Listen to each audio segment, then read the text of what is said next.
I pledge allegiance to the flag of the United States of America and to the republic for which it stands, one nation, under God, indivisible, with liberty and justice for all. Please remain standing for all men and women overseas, all the first responders here that put their lives on the line for our safety and security. Thank you. Some quick announcements. All cell phones on vibrate mode. If you need to take a phone call, out of the room, please. We will not tolerate phone calls in this room. Again, all cell phones on vibrate. Also, everybody gets a courtesy, so when somebody's speaking, give them your attention. Thank you. Jeremy, it's yours. Thank you, Frano. Give me a second to start with the clock. Okay. Make the announcement. We're going to start with the gallery session. The 49 Precinct's not here. They got a new captain, so they're probably busy with other things at the moment. We just got this new captain. So the gallery session. So remember, you had to fill out a slip. The gallery's here, right? When you come to the mic, please address the board. Look at all times. The questions to the gallery speaker will be from the board only. All right? 2 questions or comments at most you can respond to. I don't know. It's a good question. All right, so and if there's more than one speaker on a single item, we group you together. And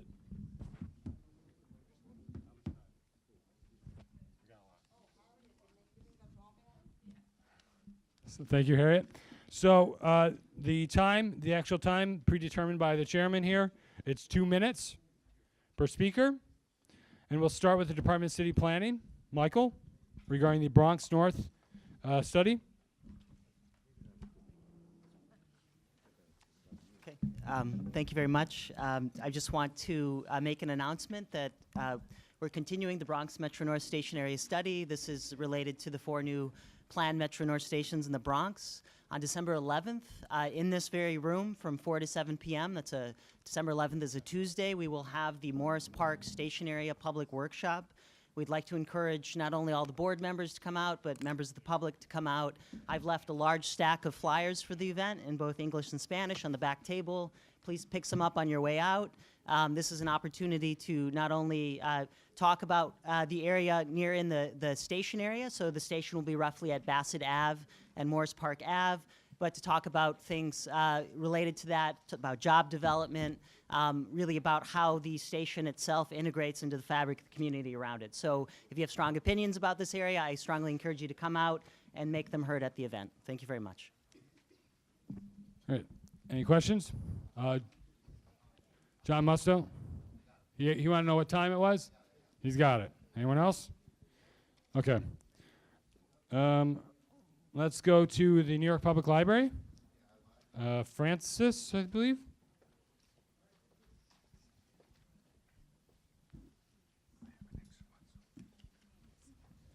So I'm making a general. Pull it down. Hello?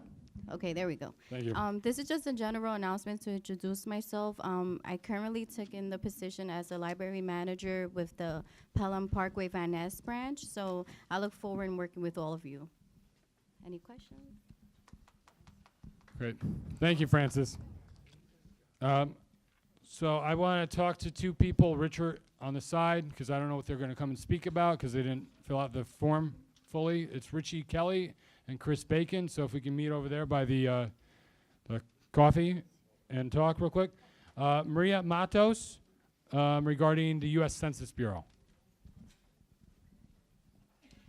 Hi, everybody. Good evening. My name is Maria Yunes Matos. I work as a partnership specialist for the U.S. Census Bureau. Thank you, Mr. Warnicki, for giving me the opportunity tonight. I'm here to raise the awareness of the importance of answering the 2020 census. April 1st, 20 is the day of the census. We need everybody to be counted, those numbers. We're going to be given to the President of the United States in December of 2020, to the Congress, and to you, the American people. $675 billion are going to be distributed, and we need to get counted. Every time someone is not counted, let's say in a city of Boston, $2,500 are not given. It's very important. We take an oath. Every single employee from the U.S. Census Bureau takes an oath for life, so your information is not revealed by Title 13. The new thing this decennial is that you can answer the questionnaire online.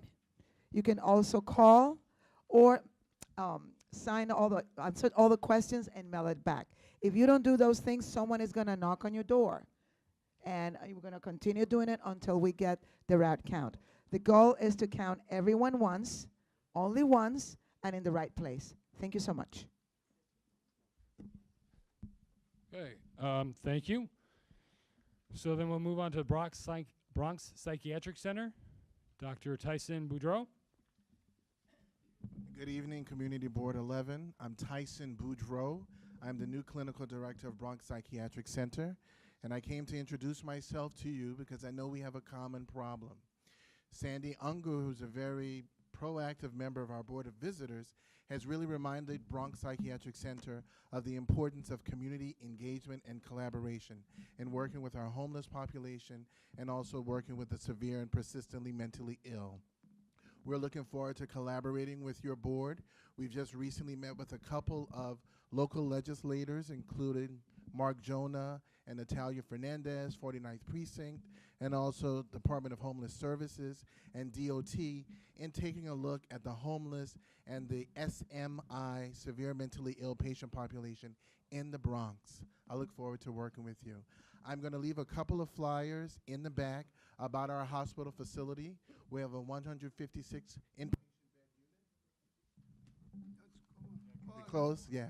156 inpatient bed unit, along with an outpatient center at our White Plains Road Clinic, which treats 600 patients, and a residential village, which houses 96 patients. We look forward to working with you. Thank you. Any questions? Okay, thank you All very right. much for coming. Okay, let's see. How about the 2712 Williamsbridge Road group? It's about a zoning issue. Members of the board, good evening. My name is Joseph Masha.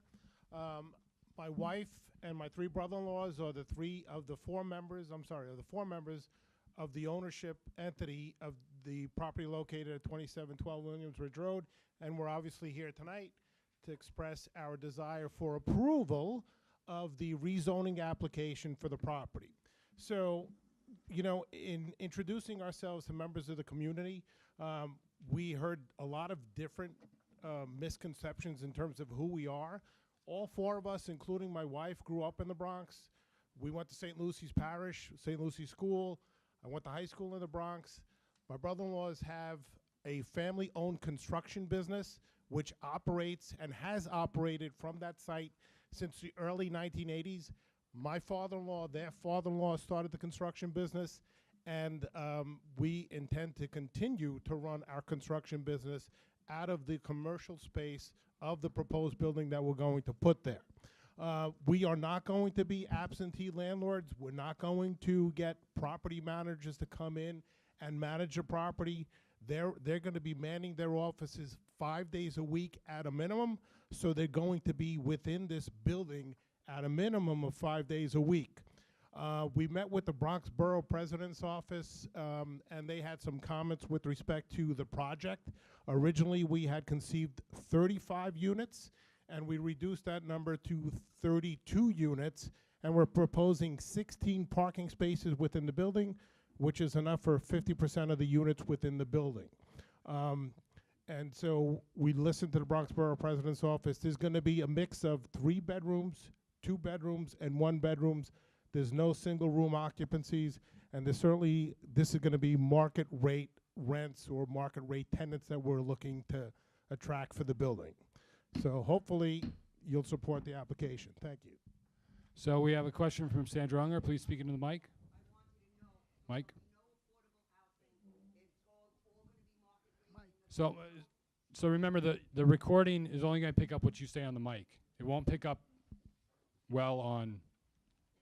What I was asking was, if it's going to be one market rate, you've got no tax breaks, no tax credits, and therefore no affordable housing or lottery system for even 5 apartments, etc. So the proposal now, obviously we don't have approved plans, so we don't have any financing in place. I'll answer your question. Let me get to it. There's no financing in place, but there is, when we submitted it to the Bronx Borough President's office, there's an application 1 and application 2 for affordable housing. Depending on which option is approved, we'll either have 9 affordable housing units or I believe 11 affordable housing units. The rest will be free market rent. But I want to make this clear. We're not looking to put up an SRO. We're not looking to put up a homeless shelter or anything like that. Hopefully that answers your question. So unless Al wants to defer, he tapped me next. He had a question first. So unless you want to defer, Al? I'd like to know, have you contacted the members of the local organizations, Allison Avenue Homeowners and So the yes, Allison Avenue business people? we have reached out to the Allison Avenue Homeowners and Tenants Association, and we have reached out to the Allison Avenue Merchants Association.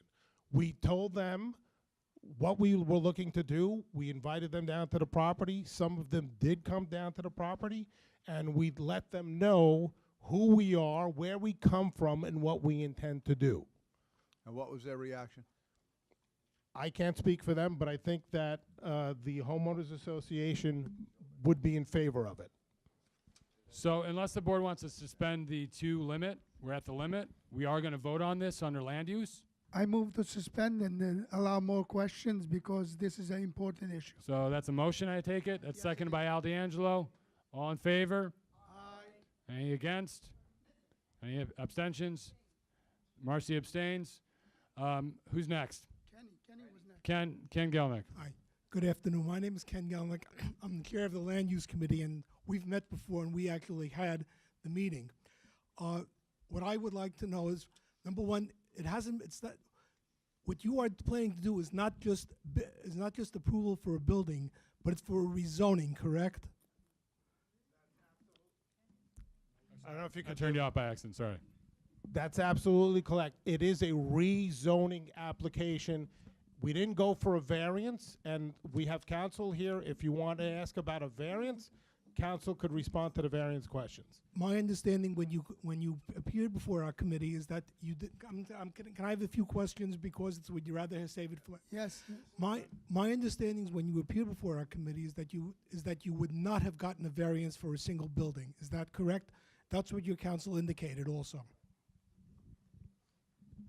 Correct. So Richard Lobel from Sheldon Lobel. And so a variance application is predicated on uniqueness, on financial harm. And I understand that. Right. So this site, we just to agreed be, that there's already a 2.4 FAR. If they wanted to put up a 21,000 square foot commercial office building, they would be able to do so. That's not a variance application. They want to change the use to residential. That's correct. But you also want to change the use for the use in a surrounding area. Approximately, there would be how many houses? How many lots would it be also? So the variance itself involves the property, and then involves the rezoning. The rezoning, right? So, I'm sorry. So the rezoning involves the property as well as the adjacent 6-story building next door, and then the 4 2-family 3-story homes on Colden. This is done by in conjunction with city planning, so that you're not just rezoning one property. The building next door is a 6-story property that's already overbuilt even for the rezoning, so that there would be no redevelopment of that building. But we did include, after discussion with city planning, we included all the residential on that block because the block is zone C81, which is a commercial industrial district, and so all those uses are all grandfathered residential uses. But that means that the other places could also be developed with the same high density R7 zoning. That's correct? To the extent that they wanted to redevelop, then they would do so. They would still be required to provide 25 to 30% affordable units. But yes, that is part of the rezoning. They are included. I'm sure the community board can weigh in on that, but they are included. Now, and also, I just want to. The ownership members do not have any interest in those 4 3-family homes, just in case anybody was wondering. Nobody ever asked that, but what we were wondering, what I was wondering about is, number one is the fact that this, in essence, opens the door for rezoning in this area, and for rezoning for everything else, and for somebody else to come back and say, yes, well, you did it for you, why not do it for me also? Is that correct? Is that correct also? Well, technically, no. Obviously, every rezoning that comes in comes before the board, is judged on the merits of that rezoning. We oftentimes will recommend a rezoning to city planning. They will reject our recommendation. We won't come with the application. So everyone would be individually reviewed pursuant to the Euler process. It would have to go to the community board, Bronx Borough President, city planning, and the council. But this does say that you can do that, but this does give that an extra argument to them. I'm not asking, I agree with you that it goes individually, but this does give that argument that was, thank you, the precedent that was not there for. One last question. Do you have the financing in place for this building now? At this point, we don't even have approved plans. We don't know what we're putting up there. The intention is to finance through our own equity or through private loans that we would get. Okay, Dom Shiano had a question. Dom?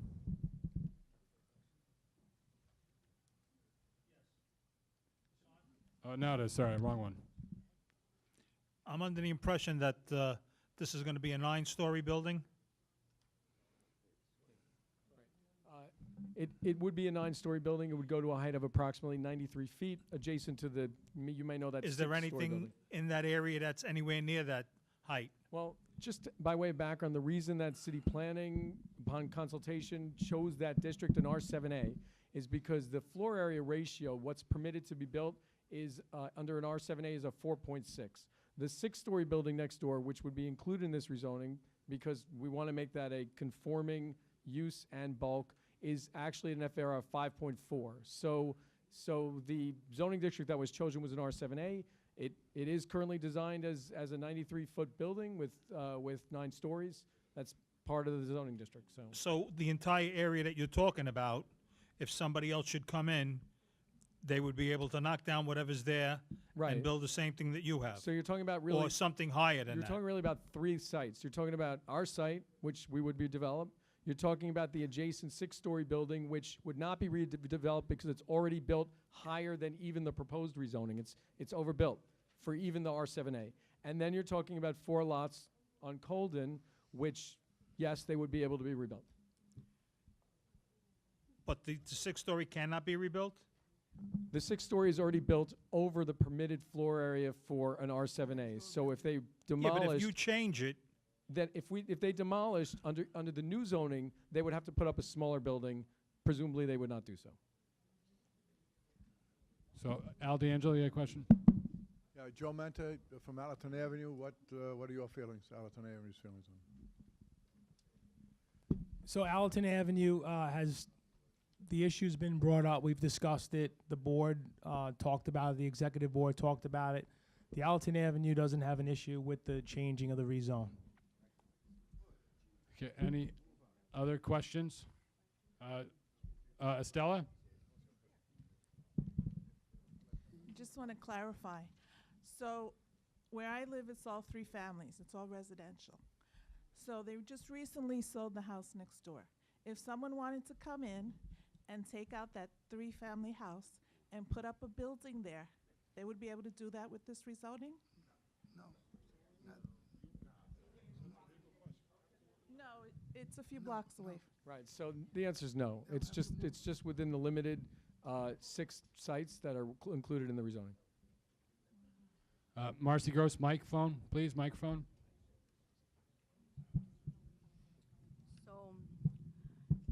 So if you start with rezoning, you can set a precedent, which could be bad. And as businessmen and capitalists, you should be looking to service the community, not coming from a negative perspective, but from a businesswoman's perspective.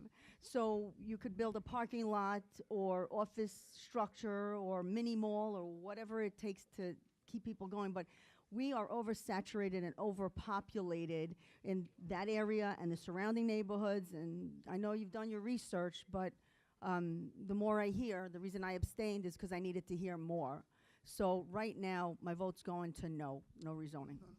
Well, I think we appreciate that. I just want to be clear on one thing. The proposal itself doesn't just go through ULURP and doesn't just go through legal review. It also goes through environmental review. So the city has an environmental quality review process. They look at all the potential uses, including ones that could be at the site right now.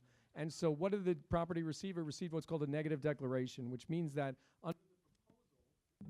under the proposed rezoning, that the environmental impacts would not be any worse than what could be done there. They look at the zoning of the site to be clear. Again, there could be a 21,000 square foot commercial and medical office building. They looked at the traffic from that. They looked at the use, what would happen to the area, and they dictated that an R7A was actually more appropriate given the sites that are included in this rezoning are also residential, so it will make those conforming uses. But of course, you're entitled to your opinion. We appreciate that. Thank you. Joe Thompson, and then John Musto. It's on, go. Yeah, I know the area well, and it's an old area. The buildings are old, the structures are old. We have an up-and-coming business group there, and we think we're going to do pretty good there. I know the change has to come, and I just think this is the first step in that change, because we are looking at buildings that are very, very old. Okay. John Musto? And then Frano? I mean, as somebody who has to vote on this, it seems like they've gone through proper channels, going through the borough presidents. I don't see what the negative is. As Joe said, it's putting up a new and improved structure. He's saying it's an old area. If they've done their due diligence, I'm not getting what the negative is. Okay, so Frano, you had a question? Actually, I have a statement more than a question, because this was put in our land use meeting. We voted not against the building, we voted against the variance change. That's a big difference. If we open this, what's there to stop other areas in our community that have maybe one building to ask for a change in variance there? We are going to be turning private homes into buildings. That's my objection. Yeah, I want to clarify, there is no variance application. It's a rezoning app. I meant rezoning. That's worse. Okay, I think I think that's enough. I think we'll move on the gallery. Well, Veronica Castro. Oh, wait, I'm sorry. Hold on, Veronica has something. I just have a question for you. At the land use meeting, you stated that part of your parking was going to be for your employees. You just said that you're going to have 16 parking spots that was going to be able for half the units that are there. Are you now saying that your employees will not be parking underneath? So the 16 units are in the building. Obviously, whoever, if there's an open spot, if we have our cars there, we'll certainly park them there. But, you know, but they're there. There's 16 parking spaces. So there's 16 parking spaces, but not assigned to any of the residents. They're just, if they can get them, they can use them, basically, is what you're saying. And they could utilize 5, 6 for their trucks. I just want to state one thing.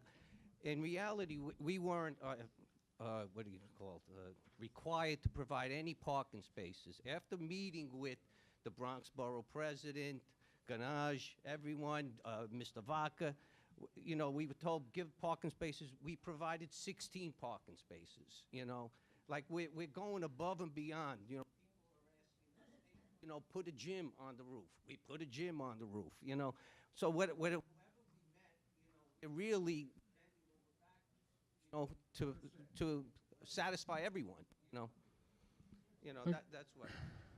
Sandy. All right, I have a question. You have parking. So you're leaving that parking lot open, and your employees could move in and park during the day. But the tenants, if they want a spot, then they may not be able to get it. You're not going to charge them rent for the parking not a monthly fee. Oh, boy, that's going to cause problems. We weren't planning on renting out spaces within the building. The 16 spaces are there for the tenants of the building. But, see, that it's going to be a secure garage. It's not that anybody could walk off the street and enter the garage or park their vehicle off the street in the garage. Except your employees. Okay. Because my Okay, so let's go to the next gallery session speaker then. There is a motion under land use, all right? I'd like to say just something real quick. I signed up. No, I know. We're second generation, transitioning to third generation. In the neighborhood for 50+ years, living and working in the neighborhood. We're going to be operating our headquarters in the building on the first floor. We're going to be tenants. I mean, present landlords. We will be protecting that building and the neighborhood as we've done for 50 years. And our kids, they're in the company now. Continue the same way. You know, I just like to say that we feel a market rate residential project with an office use space is an improvement to the neighborhood over a mechanic, a clinic, a 21,000 square foot clinic. That's what we feel. Okay, all right, so let's go on to the next person. Kevin Diola, regarding traffic safety. Kevin Deloya, how are you? All right. Pull the mic down, please. Sure, no problem. I'm just here to kind of reiterate what I've been talking to this committee about for this year.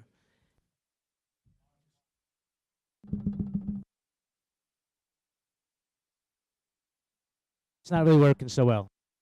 And I'm just saying that, you know, I attended a lot of these meetings, and I've heard people pro and con. I was at a meeting last night that was like a mock town opportunity to speak and give our opinions. And I just want to let you know that my opinion is that the road diet makes sense. You want the road, but it makes sense, and I would prefer if the DOT went back to the original plan, made it a little longer all the way from one end to the other, 1.25 miles. And that's all. So I just wanted to make my opinion known again. Thank you. Thank you. So then we'll move to, oh, we had a question, I'm sorry. Bernadette, mic, please. Yes, I just want to respond to that. Back down in Van Est, we are still suffering the repercussions of the White Plains road dieting that DOT made, and we had community output and outrage, and they're not going to reverse it. And so if the Morris Park road dieting does happen, it will affect Van Est. We will be crippled in 4 directions. So that's why a lot of people in the community are not for it. So I just wanted to make that statement. Thank you for your opinion. Okay. Grace Lavaglio, I think on the same air, but on the other side. Yes, hi. I am definitely against the road diet. I've been doing some research, and basically you need to follow the money. Right now there's a company called Bird that is working with the city very closely to, first of all, it's illegal. E-bikes, e-scooters are illegal in the city of New York, yet they're allowed to be used by these delivery guys. That's an enforcement issue. The Bird company is working with the city to try to get them legalized, because they can't, once they're legalized, then they're going to put them in the bike lanes. Transportation Alternative, the chairperson of the organization, is leaving Transportation Alternatives and going to work for Bird. So there's a lot of connection. Then we have the Westchester Square rezoning that Mark told us is going to happen. He said that last night. You got rezoning there. There's a 9-story building going up on Blondell, down that way. So that's going to create a congestion. Also, back in 2013, the DOT refused the Morris Park angle parking because they said Morris Park is a major corridor for the ambulances to the hospital and for the buses. So now they're changing their stance. Why? There's money involved. They're going to be making, the city is looking to make money. This is not about safety for people. This is about making money and getting those e-bikes in there, because if you don't have the bike lanes, they can't use the e-bikes. They can't be on the sidewalk. Okay, so that's it. Okay. Any questions? I tried for 2 minutes. Okay. Any questions? Bernadette. Add on to what Grace said, and I hope it gets put down in the minutes or the record somewhere, is that I think it's time for a temporary restraining order or injunction, Al. I think it's time, it's our next step, so that it makes a clear message that this is something that the community, its residents, its merchants do not want to do, because once it's there, it's not going to go back. Okay, thank you. Okay. Oh, Linda, go ahead. We talked about this when we were with DOT. I wasn't able to come to the meeting last night. But if you are in the Morris Park area, you already know that going downtown on Morris Park in the mornings and in the evenings is a horror. It's one lane. And that's what's going to be happening permanently. Even with a turning lane, it's going to be one lane. How is it effective for the ambulances, for the ambulettes? The e-bikes that they're talking about already are on the street, and they are supposed to be following the same directions as the cars. They're not, all right? But basically, you already see what it's going to be like, because people are stuck from Williamsbridge Road, sometimes from up to the hospital, standing in line to get down to 180th Street and pass there. That's what it's going to be like in both directions. Okay, Roxanne Delgado, Dogwater for Bronx Park. Hi, how are you? Okay, first I'd like to say I'm very upset with all the time I spent on just one request for the CB fiscal year 20 budget priorities. First, the city charter mandates 2 hearings for the CB to identify the needs of the community, yet none was scheduled, so I made a formal complaint in late October, and in response, one was made scheduled for November 13.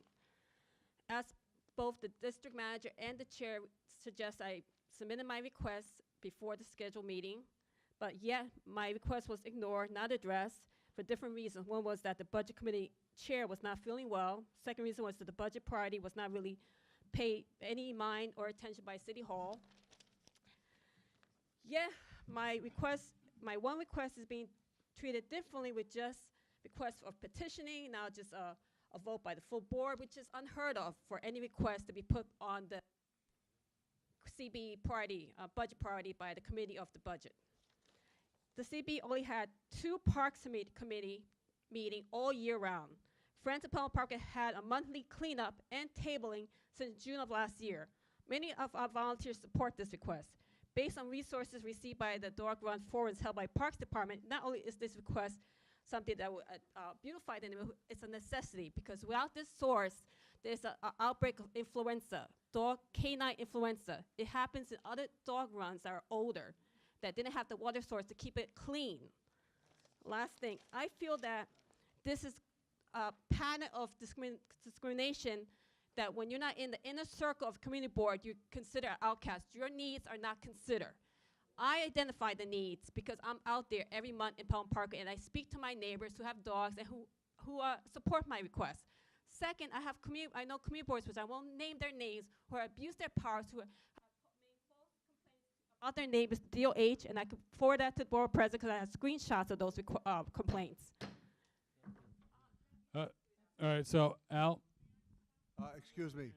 I have to resent the fact that you're belittling members of this community board. If you have a specific complaint, you come to the office and make that complaint. Doesn't matter. You're coming up here. If you have a request, make your request. Don't come up here and belittle the people that give of their time and work for this community. So, okay. Andrea Siegel, microphone, please. Roxanne, regarding your request for water in the park, there were 2 formal hearings, community hearings, and it was unanimously voted down. If you were so interested, you should have attended those meetings. Just like you didn't publicize last year. They were very well publicized. They were not publicized. This party meeting last year was not publicized in your calendar. year, it wasn't even scheduled until May. So one at a time. What are you? One I'm at a time, talking please. about one thing, and you're talking about something else. I'm talking about your request for water. Per the minute of Parks Committee in 2016, I think it was May, it says that Parks came to the Parks Committee for additional funding requests and that the committee denied their request. It's per your own minutes. We cannot deny requests. The money did not come from us. The money came from former Councilman Jimmy Vaca. But it doesn't mean that we need the funding now. I just want the request to be put on the priority needs. They're now It lobbying went for the to- funding. It went to the community. It was voted down. Not Committee Board 11, though. It didn't go to the board. All right, that's it. There were 2 questions. That's it. That's it, please. Do you want to be escorted out of the meeting? We could do that. Thank you. Please take your seat. Dom, unless you get the board to suspend it, that Al and then Andrea, that's 2. We already voted No. two questions, so Yep. So, all right. Okay. we had more than that. Okay. All right. So then next on the gallery session would be Yahe regarding. If you do not respect this meeting, please go outside. Okay. Excuse us. Yahe regarding the war in Yemen. Good evening, everyone. So, as your neighbor, I feel like it's my responsibility to talk to you about Yemen. You all hear about it on the news, you hear about the war, you hear about what's going on. So tonight, what if I told you that there is an organization out there that has a slogan, and it says, "Death to America, death to Israel." That is their slogan, and they chant it all day long. And guess what? They're not on the FBI's terrorist list for some reason. There's 60-something organization. This organization is not. Makes you question, right? We all want to live in peace. That's the goal. So in Yemen right now, you hear about it on the news, of course, with what the president and the Saudis supporting the Saudis. The Saudis are fighting these people that are saying death to America, death to Israel. So just to educate everyone here, the Saudis are fighting the people that are saying death to America. To stop supporting the Saudis would make this organization very, very strong. And because they're not a terrorist organization, they have members and representatives here in America and lobbyists that are doing the work to stop supporting Saudi Arabia and make the war worse. And not just on an economical standpoint where we would be in a recession if we did not stand by Saudi Arabia. I've called and emailed numerous senators to tell them we cannot leave Yemen the way it is. It's only going to get worse. A lot of people are affected by this war. I was affected by a civil war when I was young, so I'm speaking from experience. And the last thing that I'll say is the Middle East policy says, the enemy of my enemy is my friend. And right now, I want everybody to remember. Frano. Could you please give us the name of that organization? I think it's merits for us to hear, because you're correct. The media tries to portray just one side and leaves out the true enemy of the United States. Could you please give the names of the organization? They are called the Houthis. You can Google them, the Houthis. You can Google the Houthi slogan. Houthis, Houthi. Houthi. And like you said, the media doesn't portray them because it's an unfortunate situation with war. They show war, they show people dying, but they don't show the enemy.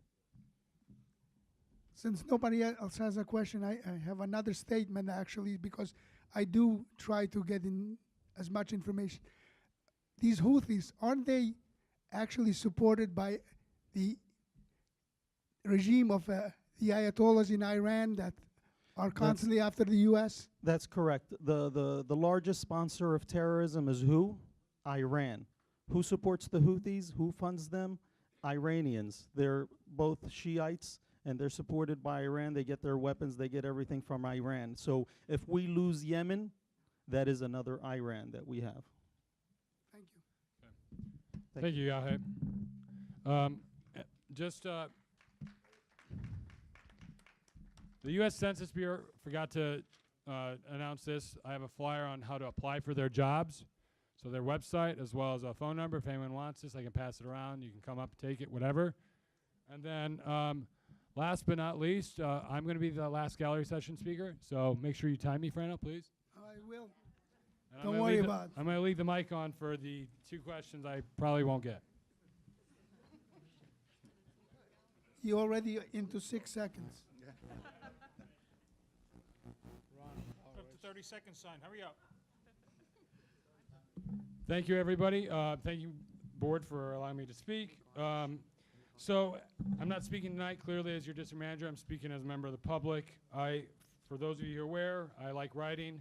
I do writing in my spare time. I increasingly decreasing spare time. And for the past 3 years, I've been doing a writing workshop at the Morris Park Library. And we're going to have our first reading. For the past 3 years, we haven't done a reading. We're going to, on Saturday, December 8th at 3 p.m., we're going to do an actual event where my students are going to read their work. It's going to be in the basement of the Morris Park Library. I left flyers at the desk. I have more if anyone wants it. The writing workshop is called The Craft of War Writing. As some of you know, I served in the military, and I tend to write in my spare time. And my students, Vietnam vets, Iraq war vets, family members of veterans, some of them are very accomplished and have already published their work as a result of the writing workshop. So if you can come, I would really appreciate it. It's at 3 p.m. at the Morris Park Library on Saturday, December 8th. And I know actually some board members have actually come to the workshop. I thank you for that. And maybe some members of the public once upon a time. Joe Menta? Oh, sorry. Jeremy, thank you for doing that. What are the ages of the children that are in your program? This is a war writing thing. It's adult themed. Oh, it's adult for adults. Okay. Yeah, so the cutoff tends to be 18 years old and older. 18 and older? Thank you. Okay, thank you very much. That's it.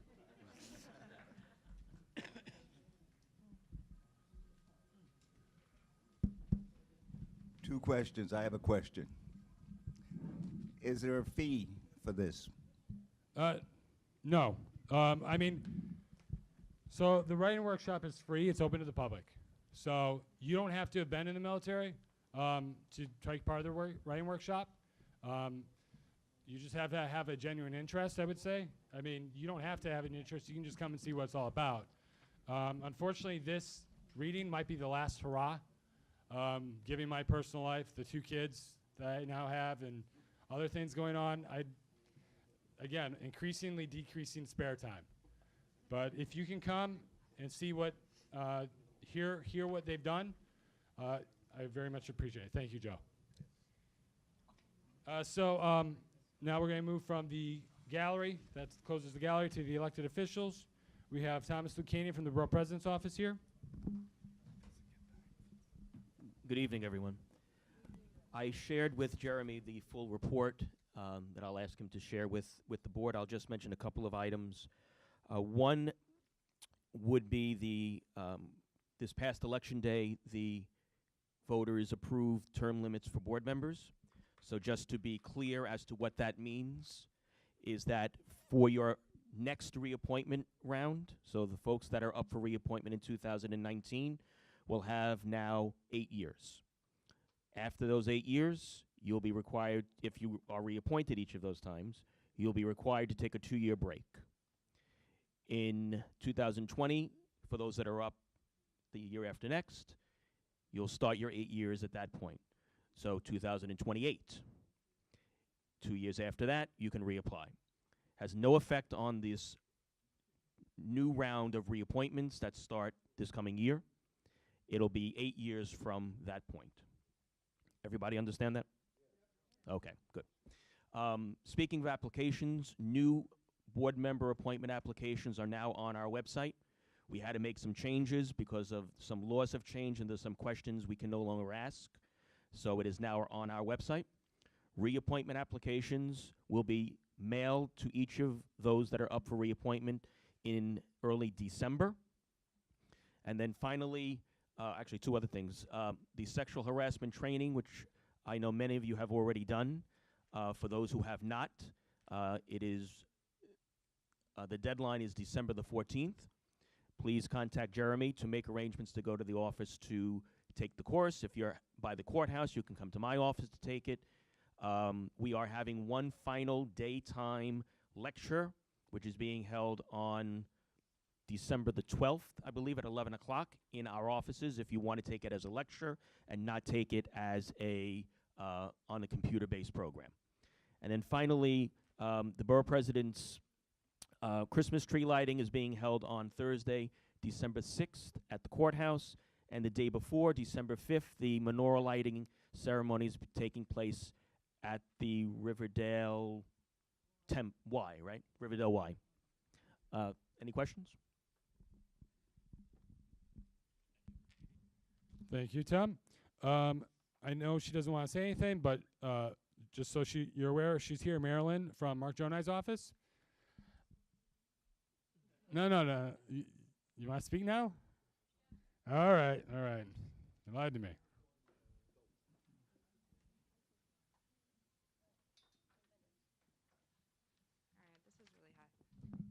Hello, everyone. I'm Marilyn, Councilman Jonai's office. I really only have one announcement. We're having tree lightings all over the district, the usual ones, except more. Now that our district is larger, we are having a tree lighting in Pelham Bay. Yeah. I don't know why it keeps cutting out. If anyone's an IT person, please let me. This community board, but you're all welcome to attend. I have more flyers back there. We will be having breakfast with Santa, but I don't have a date yet. As soon as I do have a date, I'll make sure to share that with everyone, okay? And that's all for today. Does So, everyone- Marcy Gross, Mike, please. Mm-hmm.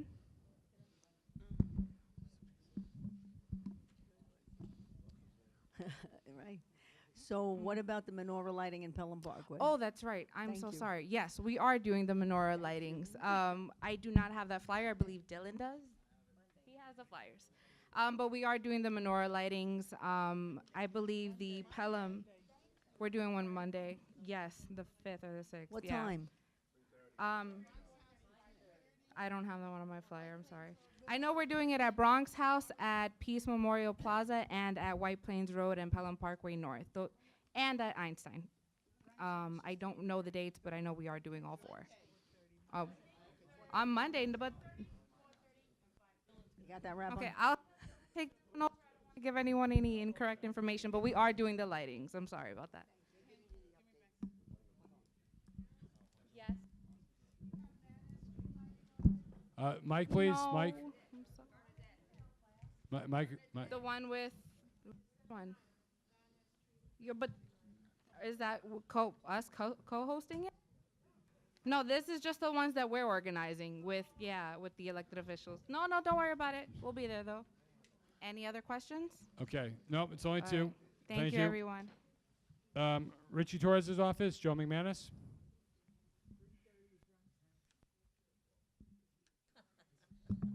Good evening, everybody. On behalf of Councilman Torres, I just want to wish everybody belated a happy Thanksgiving, happy Kwanzaa, Hanukkah, and Merry Christmas. So I got everything in there, I hope. And just another thing, you know, a lot of people think that Richie's still on the NYCHA committee. He changed. I mean, maybe everybody here knows, but I've been at lots of meetings, and people have mistaken that. Now he chairs the Oversight and Investigations Committee at the Community Board. And a few of the things that he's looking at is election day problems. If anybody was online somewhere, you know, had a problem with the election day, they're looking at that, and the rat problems in NYCHA. The other thing I want to address is the two motions that the Community Board passed last month about the trees in Bronx Park East. Jeremy was able to get me hooked up with this guy, Zev Ruda, and I met him October 30th down at Bronx Park East to talk about the trees. He said the report would take about 2 months to do. So I said, if you have to take any trees down, you know, it would be nice to put trees up first. He says, well, that's not up to me. I only can make a report. They have a division in Queens that does the tree plantings. So they will, after they get the report, it's up to the community board. They're willing to come to the community board or to the Parks Committee and go over the whole report. The second thing was cleanup on Bronx Park East from AD Avenue to Unionport Road. I just got a confirmation this evening right before the meeting. That's going to be another route from the councilman. So they're going to do from AD to Unionport Road only on the west side of the street. That's only on the side where the park is. I've been to a bunch of service council meetings, and Park says they're dumping, on Bronx Park East. So as of yesterday, they just approved it. I don't know when their first cleanup will be. I didn't get any dates. What I mean by dates is days of the week and hours. So I'll be working on that. So that is the strength of my report. So Thank you. Thank you very much for that, Joe. Thank you. Go ahead, Frano.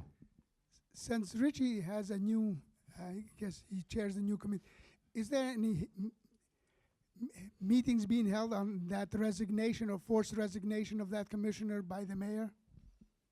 The investigations commissioner? DOI. Not that I know of, but I'll find out. Could you? Yeah, Thank you. sure. Thank you.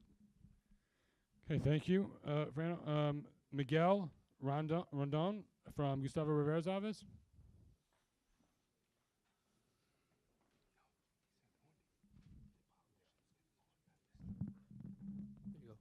Hello, everybody. Is this okay? It Good. keeps cutting out. I don't know why. All right.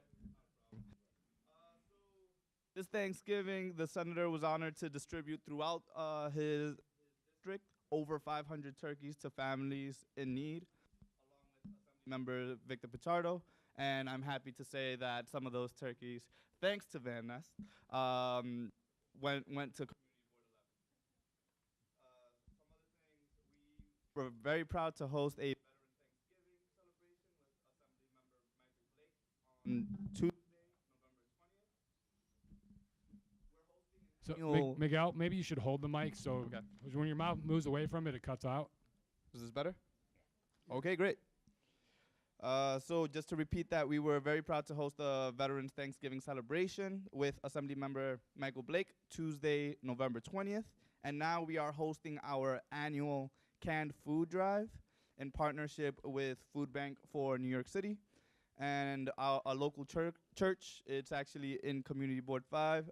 It's Creston Baptist Church's food pantry, which it serves hundreds of Bronxites, and it's on Fordham. It's really, really close to Fordham Road, like about half a block. Please consider donating. We're collecting cans at our district office, 2432 Grand Concourse. And if your precinct or community organization, any, would like to host an overdose prevention training, just contact our office. The senator would like to thank the community for re-electing him in September and in November again. And the senator is honored to be heading to Albany to fight for the Bronx in his 9th year as a public servant.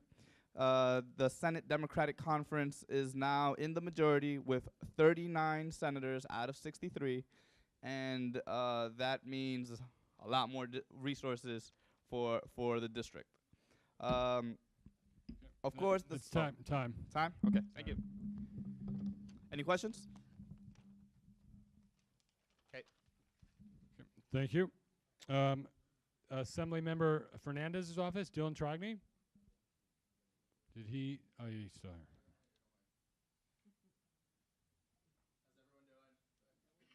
I don't want to use the microphone because it keeps cutting in and out. No, well, Can we hear me? just keep your mouth on it. That's what I've don't wanna noticed. do that. Well, I don't know. And Jeremy? It's on. I spit on it. Let's start. Okay, so we have our menorah lightings this week. It is Monday. The first one is at Bronx House at 3:30. The second one is at Pelham Plaza and White Plains Road at 4:30.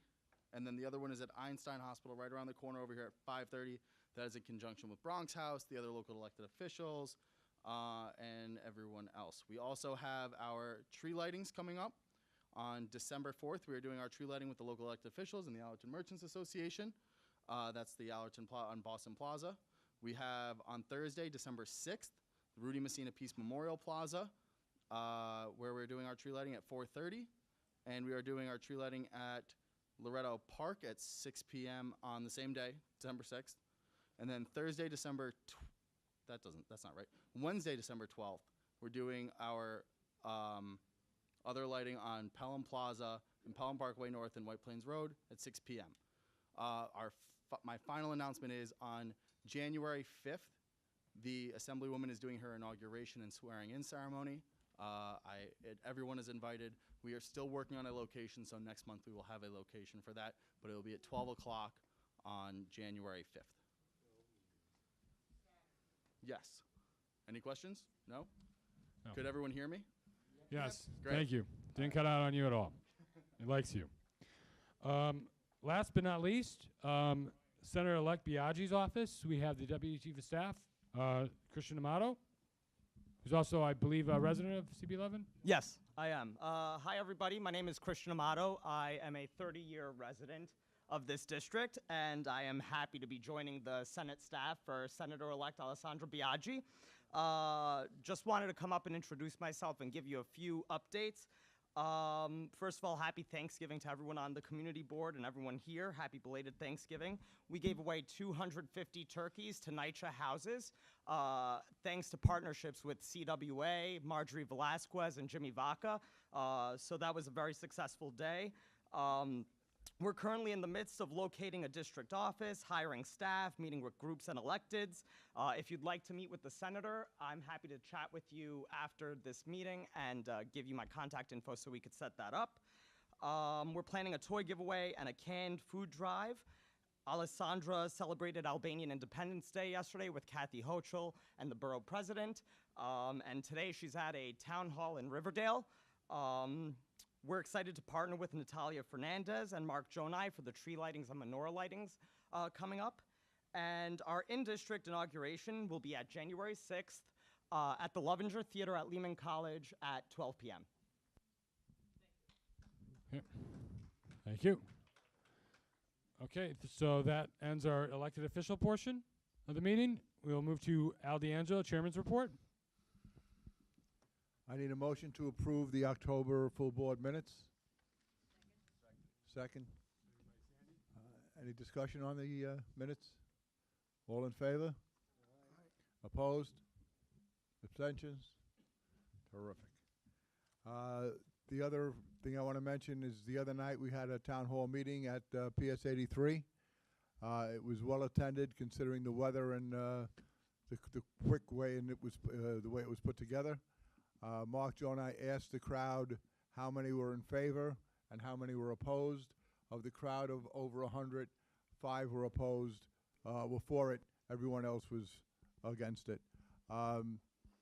As Bernadette pointed out, every organization in our community has voted against it, against the dieting. The town hall meeting that Navarro had in the beginning to start this off, everybody was against it, and yet they seem to be still pushing for this. The reason they claim is for safety reasons. My statement last night was traffic on the thruway goes 55 miles an hour, 65 miles an hour. There are many accidents on the thruway at that speed. A lot of people die. If you want to save people's lives, why not slow the traffic on the thruway to 10 miles an hour? You won't have to worry about accidents on the thruway. You know, changing the law because people aren't obeying the law is not the answer. The answer is to enforce the law.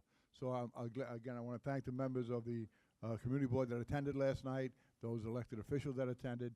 I think we sent a message to Navarro, who was not going to attend the meeting, but when News 12 was heard they were going to attend, he did attend.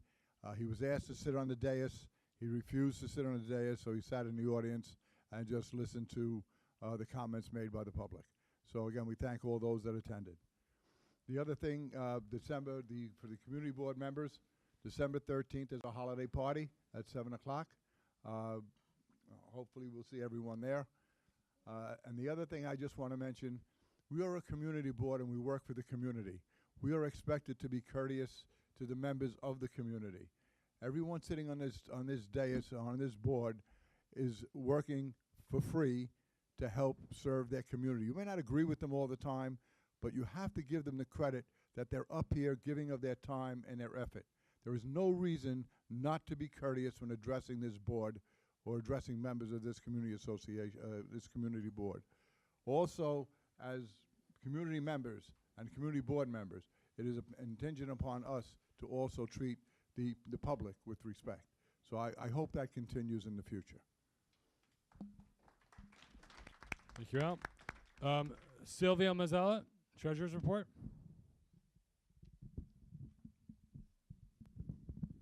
The report has been distributed. If there's any questions, see Harriet or myself after the meeting. Thank you. The funds are because of the banks having enforced a new policy. So again, that will be submitted. So we're not able to access the statements currently because you got to do it online, and if you forget the password, you got to retrieve the password. So that will be done tomorrow. So Andrea has a question. Number 2. Or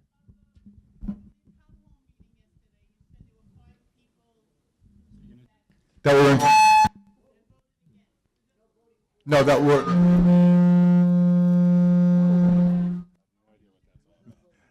There were 5 people that were in favor of the diet. So the other 95 were opposed. That I don't know. Anyone is allowed to give their opinion. But yeah, I didn't ask. Yeah. Excuse me. No comment from a gallery, please. Thank you.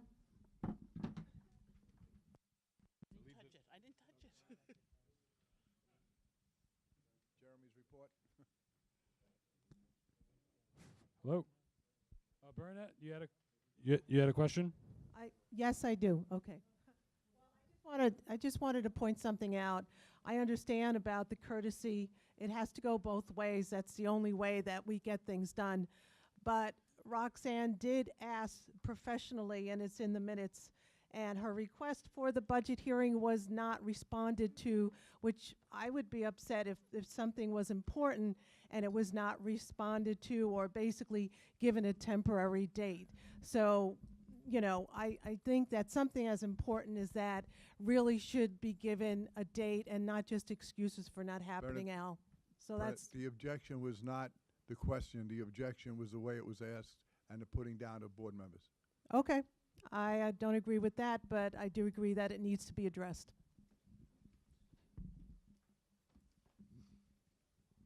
So I guess we'll move to my report.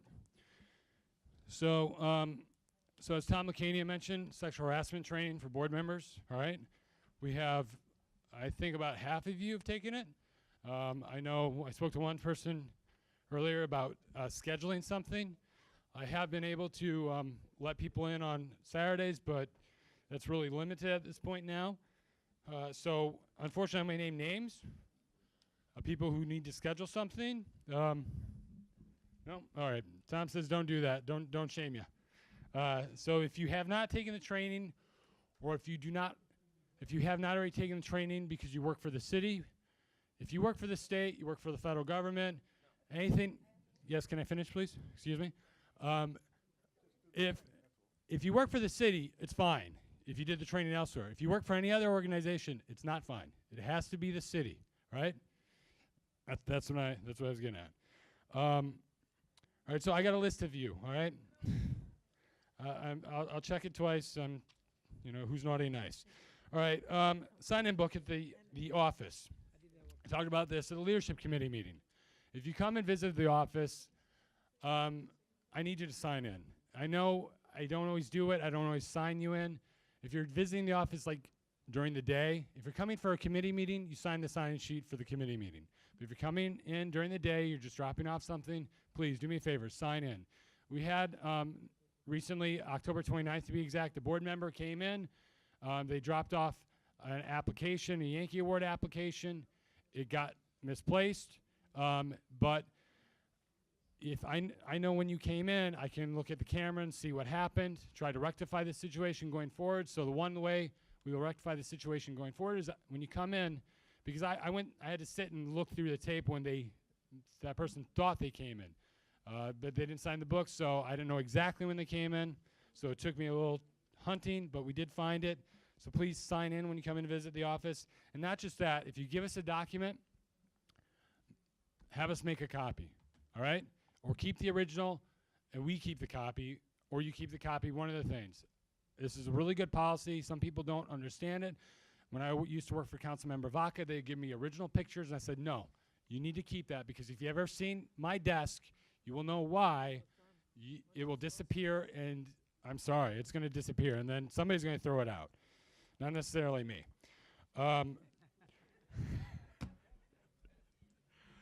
So Tom, I don't know if Tom mentioned term limits for board members that were voted into in November. A lot of people didn't understand that you got 8 years, at least half of the board has 8 years starting in April before your term limit. It's not your term limit in 2 years. You have 8 years, and then you would have to step down for at least 2 years, and with the potentiality of coming back if you go through the process, right? Not everyone understands that. If you have questions, please ask. It's better to ask these things and get them out of the way. So budget priorities. We had a question about budget priorities. We had a speaker about budget priorities.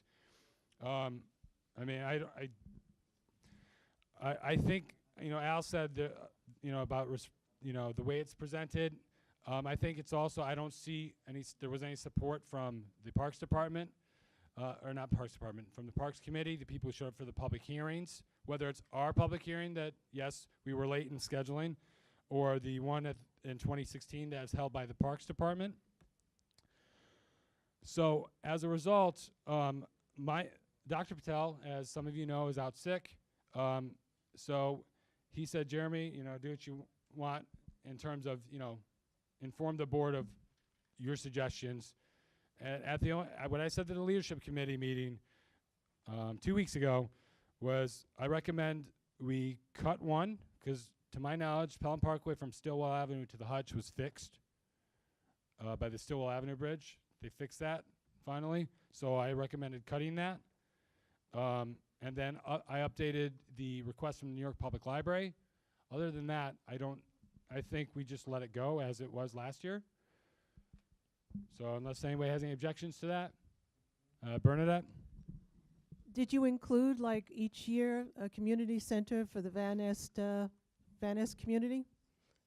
Or do I have to send it in every single year? It's 3 years now. So that's a really good question, right? I'm sorry, I clearly forgot about that one. Yeah, so you have a request for a community center for Van Ness, right? Or for our district, wherever, in many ways, ultimately, right? Van Ness, Morris Park.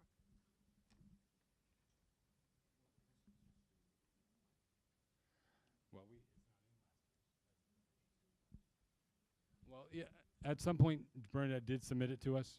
Yes. I would have to go back and look at it. I mean, about 2 or 3 years. So is anyone else opposed to it? I just would have to work out some details. Again, the other issue, I saw opposition to it. So any oppositionists? No, I don't think so, right? Okay. So then we'll have that one. Bernadette, thank you. Thank you. We did have somebody come to our public hearing. It was Jean DeFrancis. Thank you, Jean, for coming to our public hearing. I know we spoke about an issue unrelated to really our priorities, a BSA application. It is going to be a BSA application. I reconfirmed with the Buildings Department. So they're going to send me an email, which I'm going to forward to you. So they need to go to the BSA for a variance for that in Allison. Patricia's in Morris Park. We got a complaint about abusing valet, people putting cones to block off about a business. We didn't reach out to the city. We reached out to the business owner, and they told us, it was a little bit back and forth, but eventually they said, we're sorry, we won't do this again.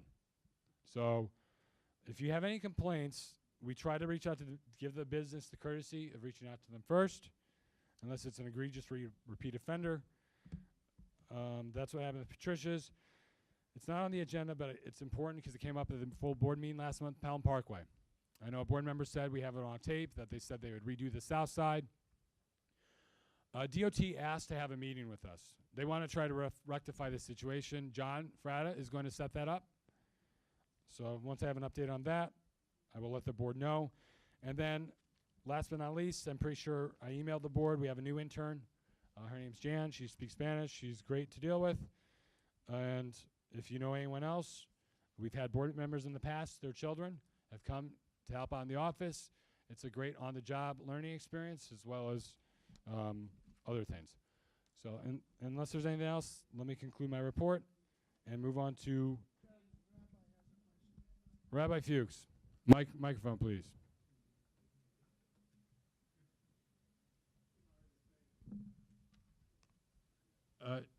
Is the green light on? Okay. I'm sorry to say I have two questions. I'm sorry. Maybe this is more for Lucania than it's for you, but what was the strategy of the 8 years and the 2-year sabbatical? And is that to say, after 9 years from now, everybody that's around this table now will not be on the board? Is that a correct statement? And that sounds like a very revolutionary type. And Tom, I'm not blaming it. I'm just trying to think this thing out. So that means you get wiped out totally. And I'll tell you something else, what I'm thinking, and maybe I'm not a logical person. I think this is unfair to the younger members of the board here. For people that are here 20 years, 30 years, okay, goodbye, good luck, have a nice time. But if somebody has just been on the board for 2, 3 years, after 8 years to say goodbye, good luck, I mean, these are younger blood, and that's what we're looking for on this board, younger people. And I'm just trying to say, who came up with this fantastic idea? The Mayor's Charter Revision Commission. The Mayor's Charter, I should have thought that was correct. The Mayor's Charter Revision Commission created the 3 items that were on your ballot this past November. Two of them which had to do with, well, one definitely had to do with community boards. The second one has some work that the, what was it called? The new advisory committee, I forgot the name of it, will have some effect on community boards. The 8 years and the 2 years is the way they chose to do it. If everyone around this table who is up next year gets reappointed 4 more times, and then the year after that, the remaining folks get reappointed 8 more years, then yes, in that 2028, right? Yes, you'll all have different faces around They'll here. be wiped out.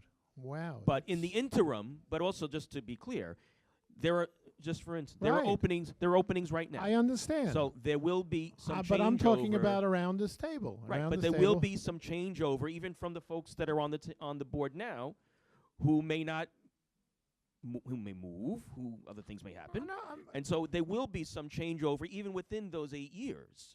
So yes, if everybody around this table stays for the next 9 years, yes, you're correct.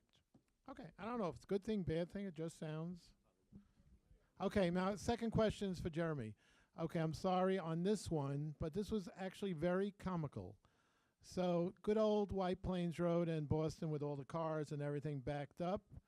So now, when in the world have anybody told you when they're putting those traffic cops there? Because they sit there at 5, 6 o'clock at night, and they don't do anything. They just sit there. But here's the joke of all time.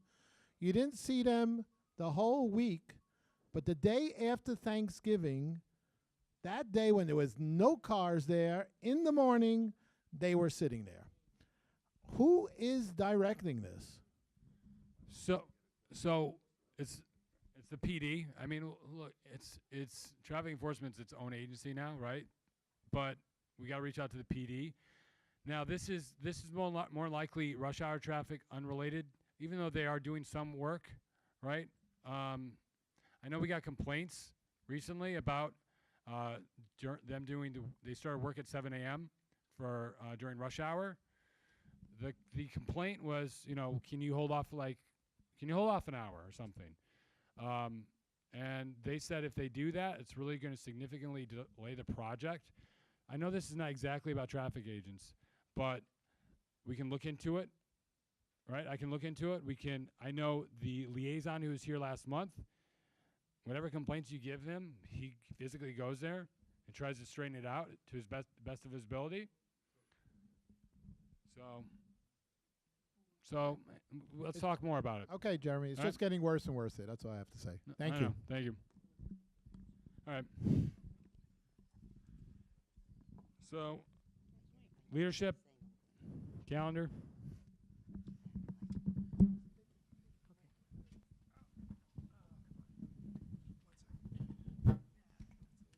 Hi, I chaired the leadership meeting on November 19th, a Monday.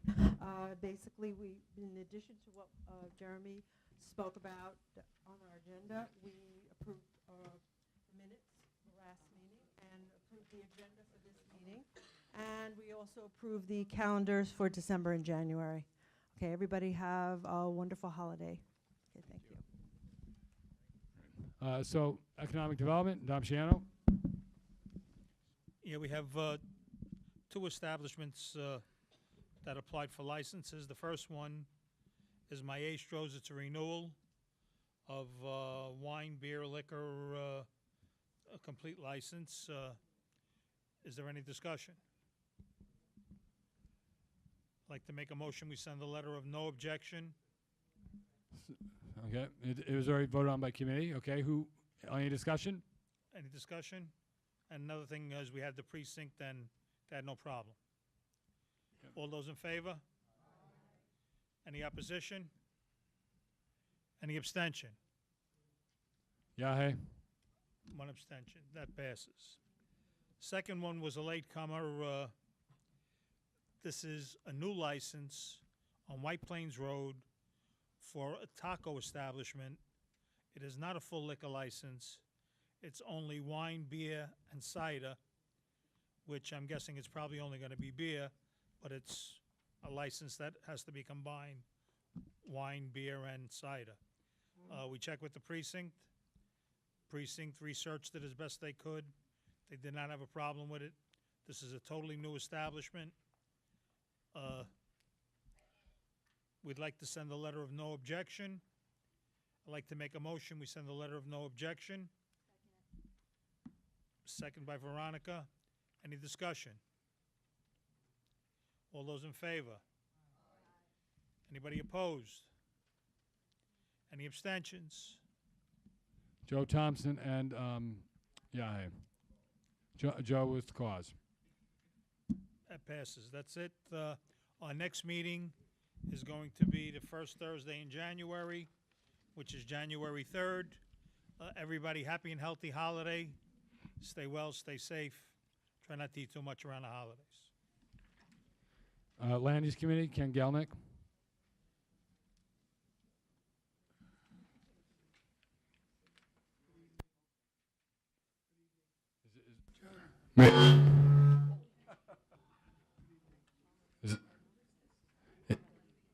Is the light on? It's.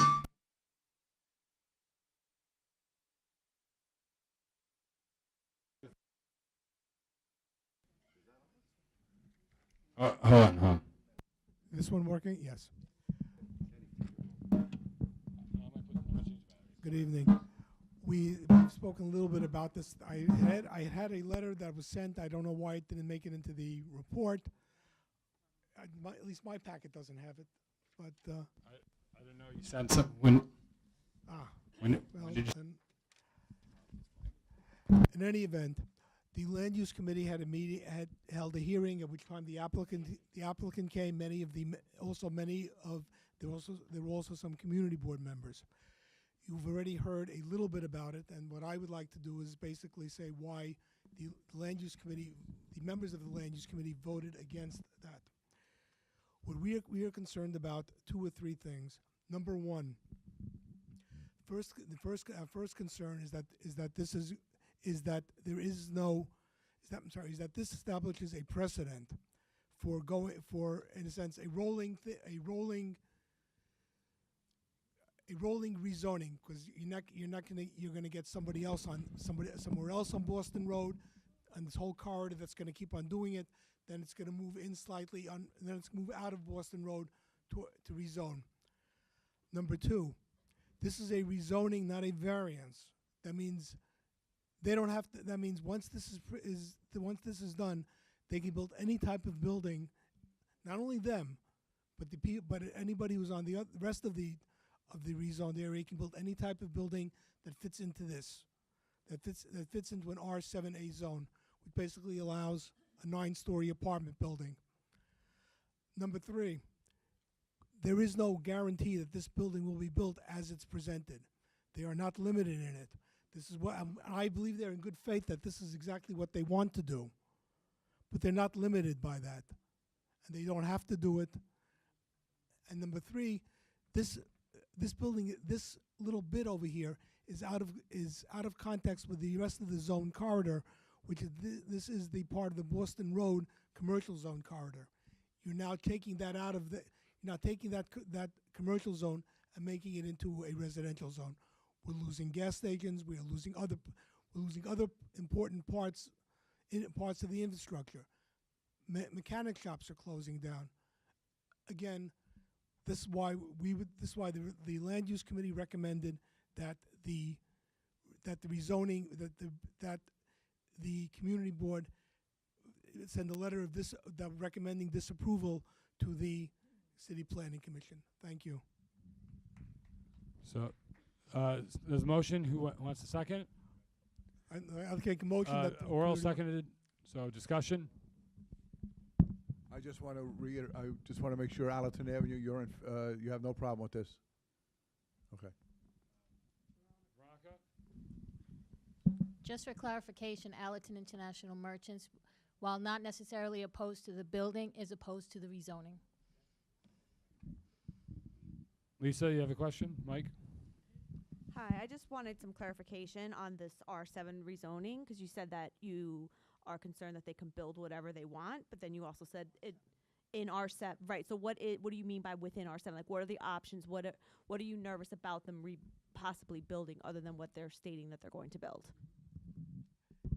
What the committee was concerned about was that the other plot on the land will also be R7, will also be able to be developed that high, as not as a one and two family homes, which is what they are now. In essence, this is the commercial corridor in this part of the Bronx. You're taking it out of there. You are now making this into that high density residential zone, which is more like Manhattan, and that's what this committee was concerned about. That doesn't. I'm sorry. I'm still but R7 is. I don't fully understand. So R7 is up to 9 stories. No, yeah, I just want clarification. Could I have oral? Sorry. Okay.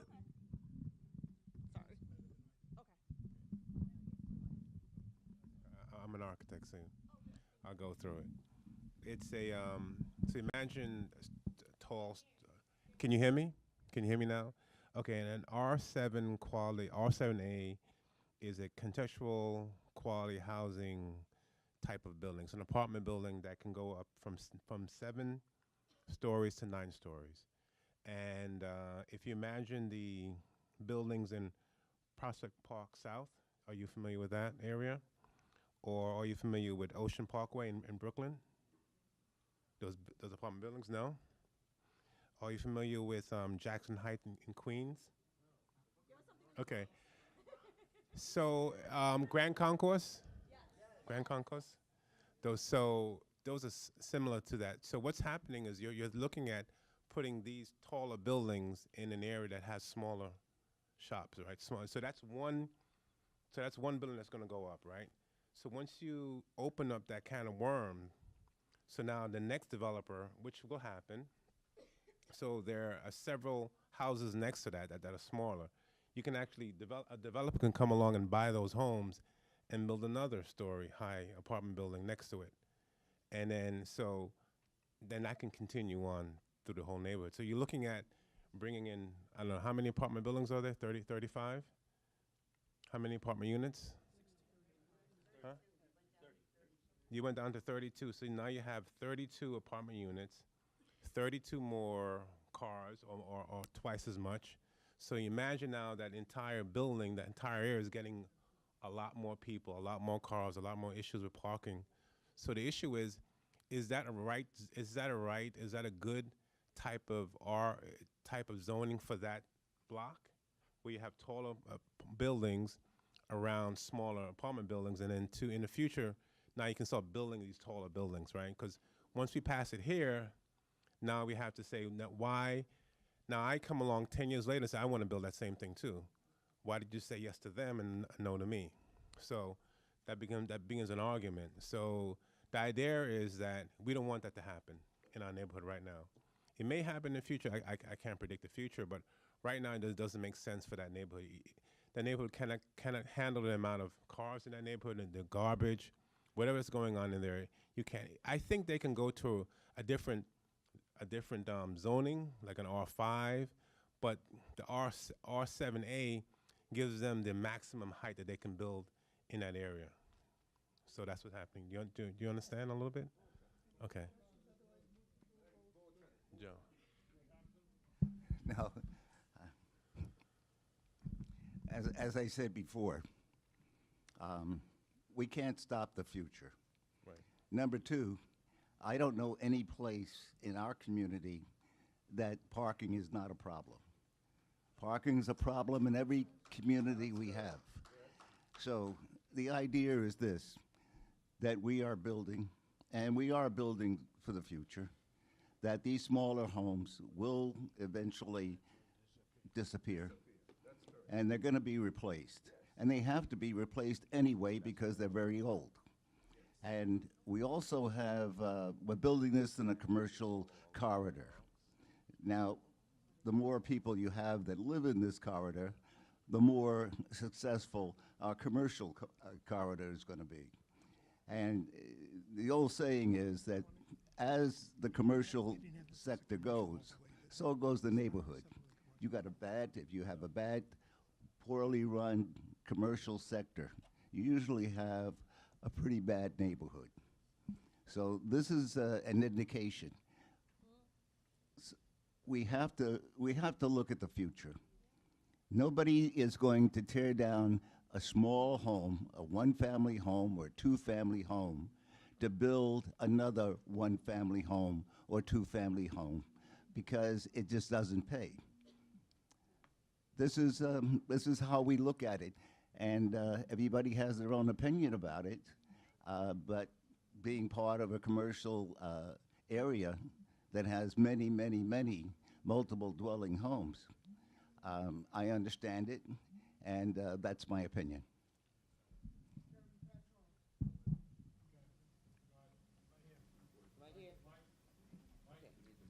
Okay. We understand that we have to move with the times. But when developers come in, you're not thinking about what the neighborhood needs. They need parking. So if you can put a parking garage there that will service the community, that will be a great help for them. You're still getting funds in to come in to, you're getting your money. The people in the community can have some kind of hope to say, well, now we have somewhere we can park our car. Not just to build a parking garage where it's opened and the snow still, will make it weather treated, so that the people could understand that they have someone that's trying to look out for their behalf. We're growing, yes, everybody's growing, but these buildings, there's a building in between, right on Twait's Place over there where the eye clinic is. They put a building in between the two buildings and blocked out all the families that had windows in that area. Okay? And these are the things that we don't want that. If they put a little, if in between those two beams there, they'll put a little something there, and the apartments are not as big as to put a twin bed, a dresser, and whatever. And this is what I see being built today. So, I mean, if you can tell me how much material you're using, what it costs, what quality it is, for you to charge me what you're going to charge me, then we can go from there.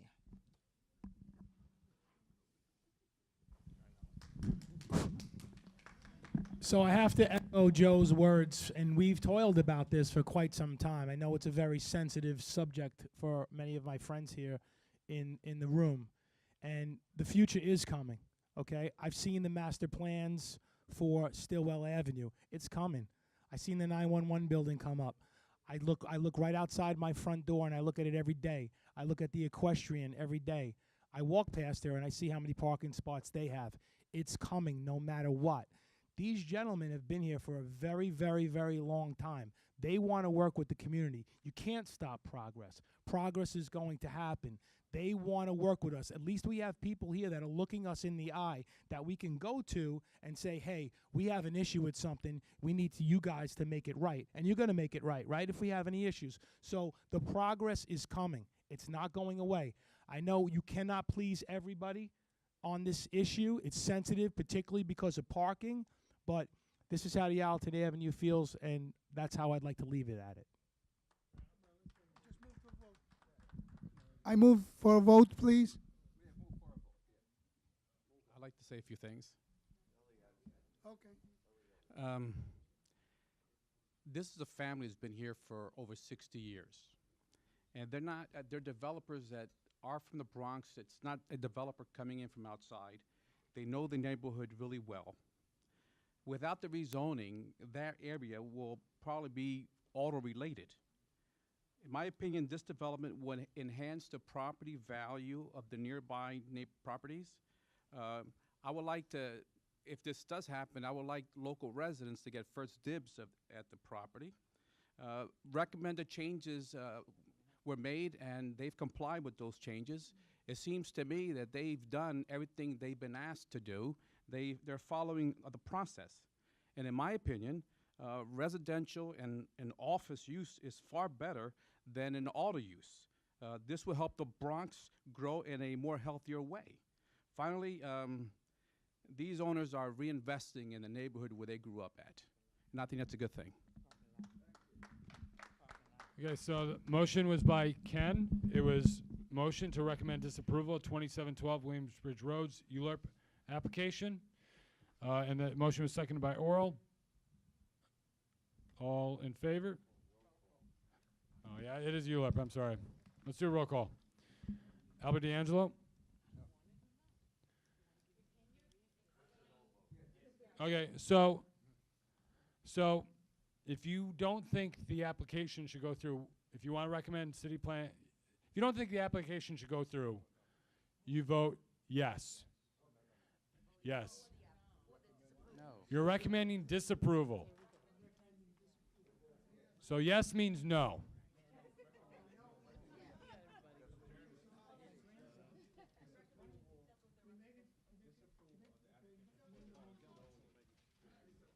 Yeah, so the objection is for the zoning, right?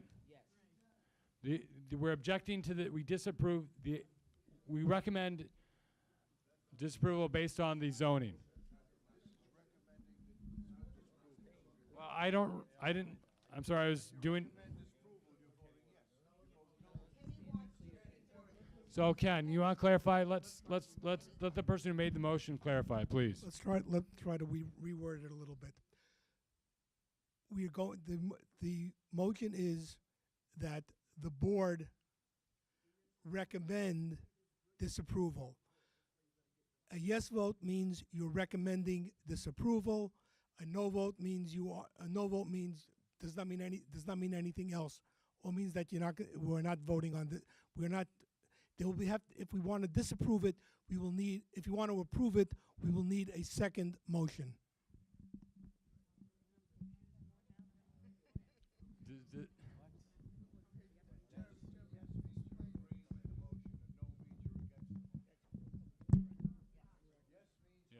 But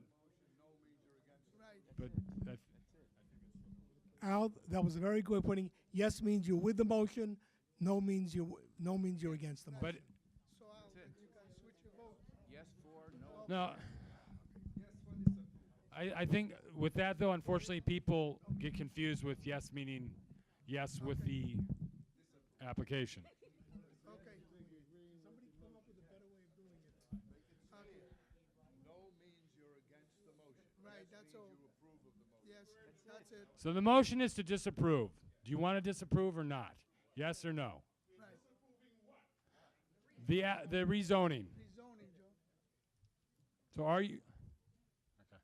All right. If you vote yes, that means you're recommending for disapproval. Right. If you vote no, it means that you're against the motion. Exactly. I vote no. So Al votes no. Yeah, that's fine. That's I- his vote. That's his vote. Let's move on, please. That's his vote. Okay. All right. You want them to build it? Okay. He's in favor of the building. Okay. Tony Vitaliano. Yes, for Tony. Joanne Rubino. Yes. Sylvia Mazzella. David Levitt. Frano Zagaretta. Yes. That seems not here. Joe Picote. Edith Blitzer. Junior Campbell. Veronica Castro. Pat Charles. Bernadette Ferrara. Estella Foley. Averill, no, Rabbi Fuchs. Ken Gelnick. Marcy Gross. Deborah Kalowick. Joe Menta. Kelly Murphy. John Musto. Diane Norris. Yahe. Shrado. Keith Ramsey. Daisy Rodriguez. Ellie Rodriguez. Marnie Rodriguez. Dominic Rodriguez. I'm Shiano, sorry. Earl Selkridge. Andrea Siegel. Tony Signorelli. Lisa Soto. Joanne Terlunch. Joe Thompson. Sandy Younger. Janice Walcott. Linda White.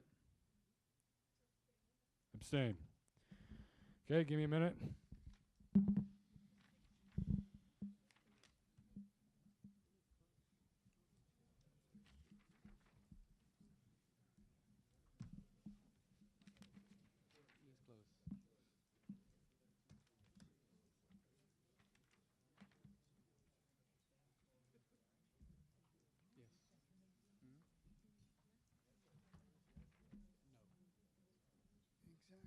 Just count the yeses one more time.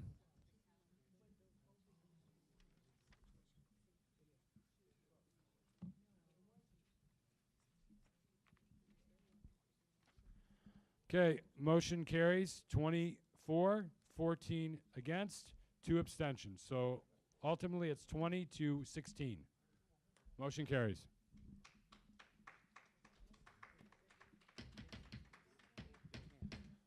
Okay, Ken, do you want to mention the next item?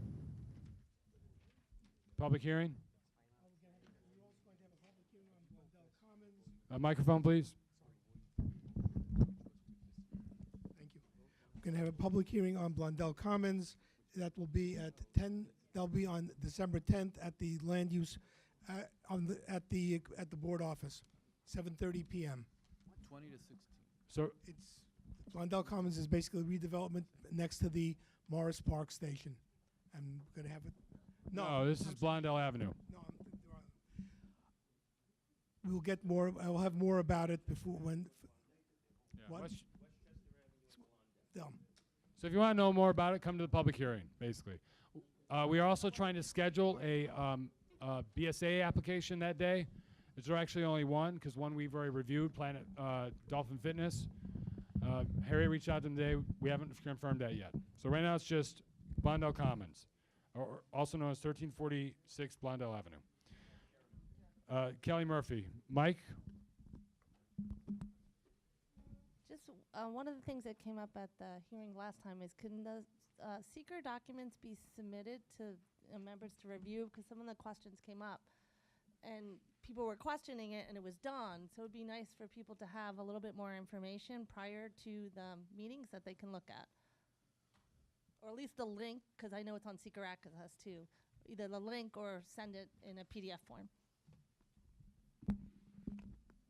So I will get as much information as possible and forward it on to you. It may be a little large. I don't know if they're able to zip file it, but I will do my best to.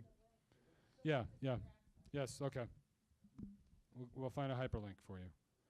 Okay, good point. And also, thank you, Kelly. We put, Mariella put a sign out front to remind everybody where the meeting is. That was Kelly's suggestion. Transportation Committee, Frano Zagretta. Yes, we have one motion in front of us for renaming or co-naming in front of 49th Precinct, which is on East Chester Road and Rhinelander Avenue, to Police Officer Manny Vargas Way. This is an officer that served 5 years in the 49th Precinct, and this request was made by Victor DiPiero, a longtime officer that served our area.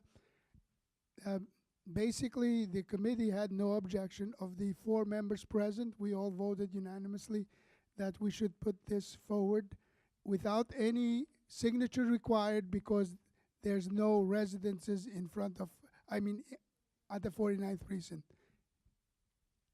I need a second. So will the committee Open vote for on it? discussion. Okay. Discussion. David Levitt, microphone, please. Can you tell us a little bit about Manny Vargas? I understand that he was a long time serving officer. Then there was an issue that he got hurt on the job, was put in a different job, and then recently passed away from cancer. So I have his bio here. If anyone wants to see it, I don't think we should really read it. It's kind of long. So I can pass it down. Yes, thank you. Any other questions? I knew Danny, and I have no problem with him. My only issue is why him and not other officers from the 4-9 who've passed away. John Cleese passed away. We have a run for him every year. I mean, how does it look? You're doing this officer, but you're not doing that one. Well, this came before us, and Just it think came as about an individual. It didn't come as a group. So therefore, we are approving as an individual. I think Joe Thompson wants to respond to that. Look, John, we named the run after Lieutenant Cleese. Now, we did that because he was sort of what we were looking for in our police officers. We wanted someone who was appreciated by the public for doing a great job. And we also wanted someone who was appreciated by the people that served under him. He was a perfect example of what we felt that a police officer should give to a community. This officer was at 9/11. And as a result of being at 9/11, and Vic should know this also because Vic had cancer of the throat, and he was at 9/11. So because of this, it's not just him, but it's symbolic for everybody else that served in 9/11 and got cancer or died even before this. Any other questions? Discussion. Okay. Discussion is over. All those in favor? Aye. Opposed? Any abstention? Pat Charles, Shrado, 2. Motion carries. Thank you, and happy holidays. Thank you, Frano. Community Development, we already discussed. Education Committee, Linda White or Diane Norris, whichever one. Okay, we had our, can you hear me? Okay, we had our Education and Culture and Youth Services meeting, and the main topic was the Yankee Awards. We had 9 submissions, 9 applications that came in. What happened was that we picked, the Yankees have not yet gotten in touch with us that they're doing it again this year. We're hoping that they will, so we wanted to be prepared. We went through all the applications. As Jeremy stated, one application was misplaced. but all the applications were due in by October 31st. We had one application that came in after the fact, but what we did was, out of being gracious, we reviewed all of them. We've picked 5 people, and those groups will be getting their notices that their people were approved. The 4 people that we didn't approve were because the applications were incomplete. We state on there that you have to have a resume or that you have to have references, and these did not. Okay, so we're going to start off early this coming year doing these applications so that people can't say that they didn't get the paperwork in time. We try to do it as early as possible, but I need the responses back, and I need responses from everybody, from NYCHA, from everybody. I know that these are groups that have youth that could use this money and would represent the community well and that do community service. So that's it as it stands right now. All right. Have a happy holiday. Health and Social Services, Joe Bacote, microphone please. Berna, is there a question related to education? Yes. Okay, hold on, Joe, 1 second. I just want to point out for the record that I know I had brought up to you, Jeremy, that the timeline was a little bit condensed and that I made it a point that the submission from Van Est was probably going to be late. You kind of said, well, you know, it'll still be submitted, but that information wasn't brought to the chair and the vice chair, so that the submission from Van Est was not. And I think since our meeting was November 14th, that it still should have been a part of it. So I'm just stating it for the record that I don't approve of the fact that it was not. Okay. Joe Bacote? Sorry, it's on now. It is now. The Health and Social Service Committee did not meet in November, but I would let the committee know that we are planning to have our health fair in June of 2019. One thing I want to make a reference to, back in October, Sandy Unger and I made a visit to Jacoby and also to Montefiore Emergency. We looked at what's happening there. We did not find any people hanging out in the hallway in terms of being on a gurney. And the person who is in charge of ER was very receptive to our unannounced visit. However, I know we have heard that they go there for service, and then they can't get the service, and they see people on gurney in the hallway and all of that. But I want to tell you, not only at Montefiore or Jacoby, I've been in New York Presbyterian Hospital. They have the same problem. It's a U.S. problem. So we are streaming at Montefiore and Jacoby are providing beds almost instantly. They do provide beds when they can get rid of a patient. So I think this board and the member of this community have to sometime look back and say we need to back up and give the people who are doing the work there some space so they can do that. They are just as anxious as any of us to put a patient who is sick into a bed so they can help that patient. And I would wish that we would do that. Again, we will be going back to Montefiore and Jacoby, looking at what they're doing again. And if there's a problem, we will let all of you know that there is a problem there. Again, thank you. I want to wish all of you a happy holiday seasons from the Health and Social Service Committee. So there's Linda and Dom. Linda, do you want to go first? Yes, just to let you know, Jacoby is not ignorant of the fact that these things do happen when there's an overload of people. What they are being proactive in doing is they're setting up an express care, and it'll be off of Pelham Parkway at the tail end of Building 1.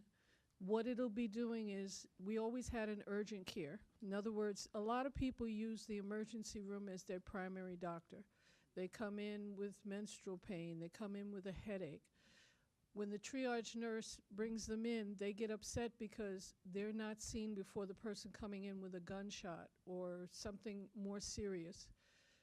You have that intermediary thing where it can go to urgent care, but then you come in, somebody comes in with menstrual pains or a headache or something like that, they can go to express care and they will be seen right away. So Jacoby is being proactive in that, and that's going to be set up by the beginning of next year.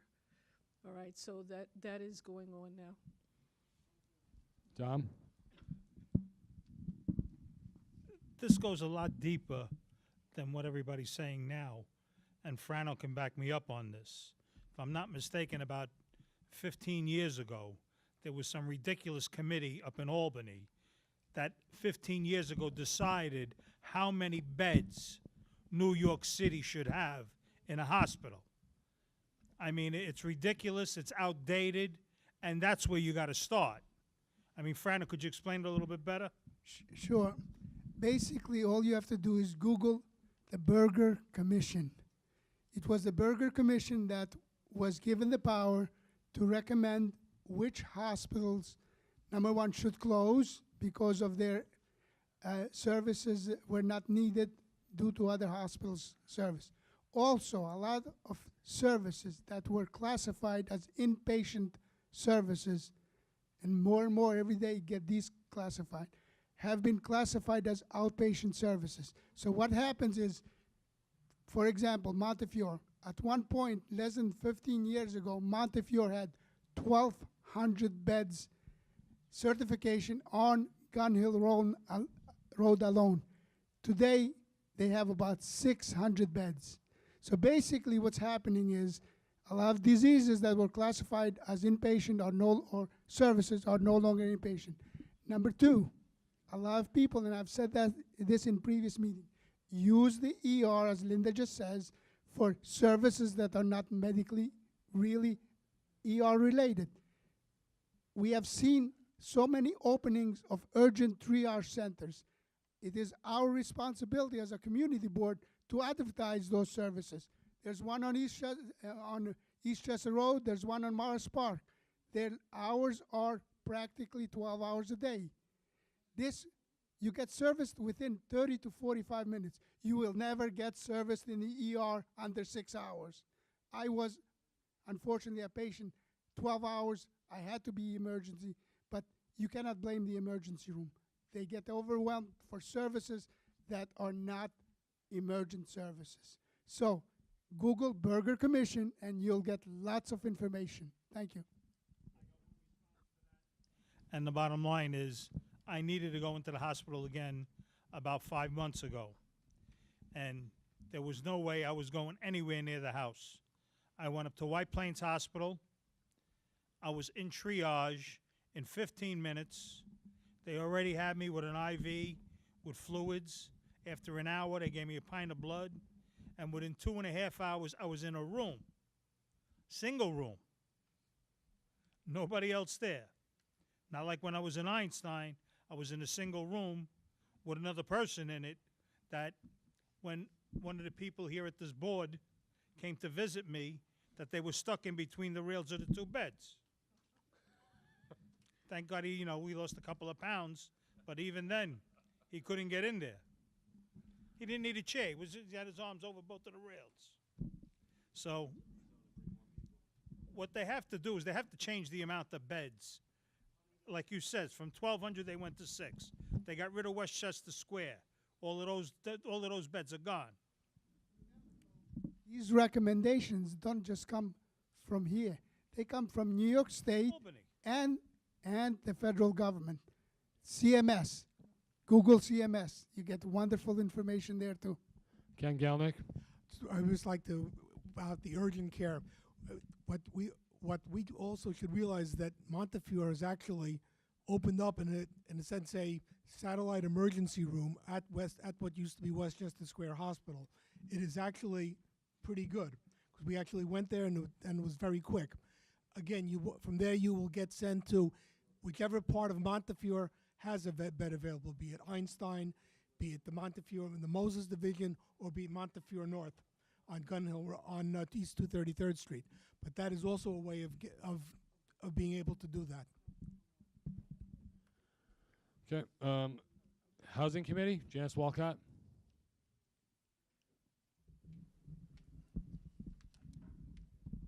Good evening, everyone.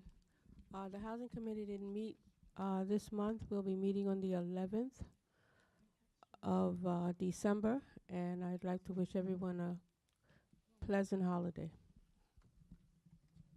So we're going to meet on the 11th of December? Yeah. Okay. So whoever's on the Housing Committee, please take note. We'll add that to the calendar. And then Parks, Pat Charles? Actually, I'm going to speak, Jeremy. All right, fine. So we didn't have the Parks Committee did not have a meeting this month. Our next meeting is going to be Wednesday, January 2nd. So can you please reflect that on the calendar? Okay. I just wanted to add that this committee is co-chaired by Ms. Charles and myself. So we're both new to this, so we're learning some of the ropes. So we're going to start getting some things in motion. We understand that there's issues that have to be addressed.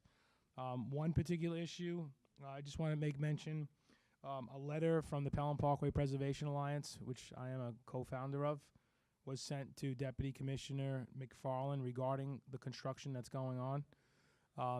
As you know, we have task force meetings once a month. Primarily, Dr. Zolch has been attending those meetings, and he's been policing the project as it relates to the trees.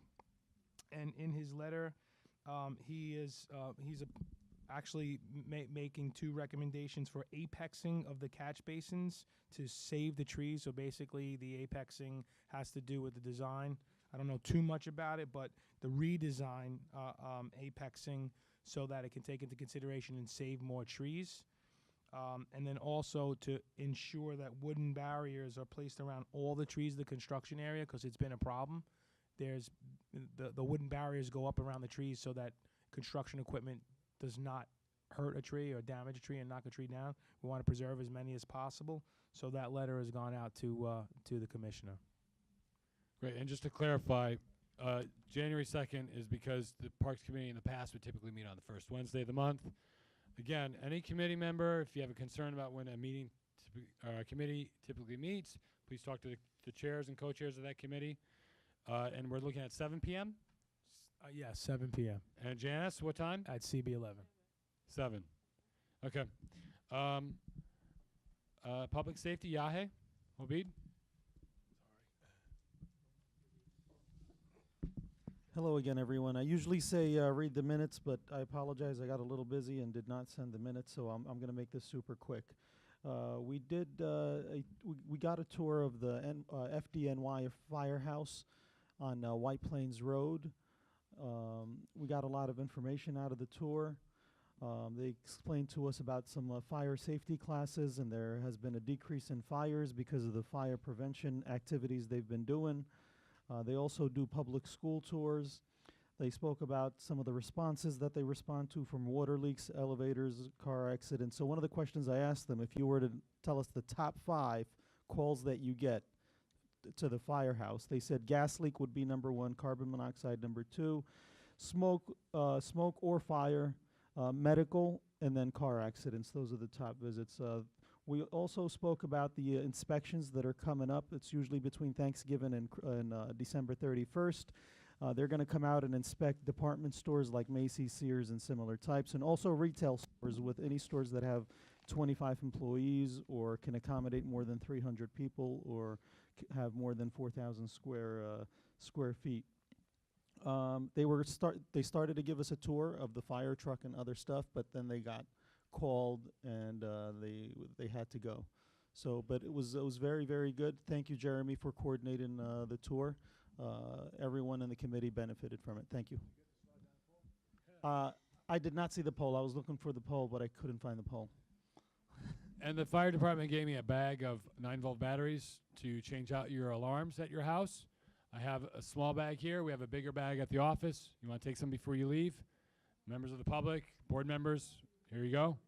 9-volt batteries for your alarms at your home or business if you have one. Old business, sanitation, I'm sorry, Tony Signorelli. We did not have a meeting. It was canceled on premises. I want to thank Harriet, board. You have to come up with a plan. Robocalls go out. They tell them, okay, we will be there. When it comes to time of the meeting, nobody shows up. We had 2 people, 2 members, and then I call him a half a member because he came late. You know, so, I mean, it's not right. Now it's getting cold. You know, we started to shrink. I want to be home the way they want to be home. So come up with a plan. That's all I'm asking. Frano? I know this isn't really addressed to you, Tony, but I remember at our leadership meeting, there was a request that we send a letter of disapproval on the way the snow was handled that day, and I saw nothing. Has anything been sent? Yeah, no, we got to send that. You're right. Actually, that was a motion made at leadership that should have been on the agenda for tonight, so thanks for pointing that out. So the motion at leadership committee meeting was that the community board basically expresses their disapproval of how the city responded to the most recent snowstorm. Thank you. So that's the motion that was voted on in committee. So it doesn't have to be seconded here at the full board. So it's open for discussion. If anyone has any discussion items. No? Microphone, please. Number 2. I just wanted to say that the Department of Sanitation just announced their new plan, if you heard about it today, that they're going to be on total alert. They're going to salt and do everything right away. Excuse me? Well, I'm just repeating oral what they said. Oh, I hope so. Okay, so the motion's on the floor. Any other discussion? All in favor? Aye. Against? Abstentions? Motion carries. Thank you, Frano. Any old business? New business? I saw Bernadette, then Joe Thompson, and then Edith Putzer, and then Linda White. Bernadette? I just want to offer it out to everybody. Van Ness Neighborhood Alliance is having their Christmas party on this Monday, December 3rd, from 7 to 10. And everybody is invited to come, stop by for a few minutes, have a bite to eat, and leave or hang out. It's just going to be very, very simple. And we're also, Van Ness is having the Christmas tree lighting on Sunday, December 9th. That'll be by the big white cross on Van Ness between Unionport and Victor Street. Starting at 4:30 with Christmas caroling, some food for the kiddies, and then Santa's going to be giving out toys. So if anybody would like to come, please come and join us. And everybody have a really great Christmas holiday and everything else that we celebrate here. Thank you so much. Joe Thompson. Okay, now is the time for the 49 Precinct food drive.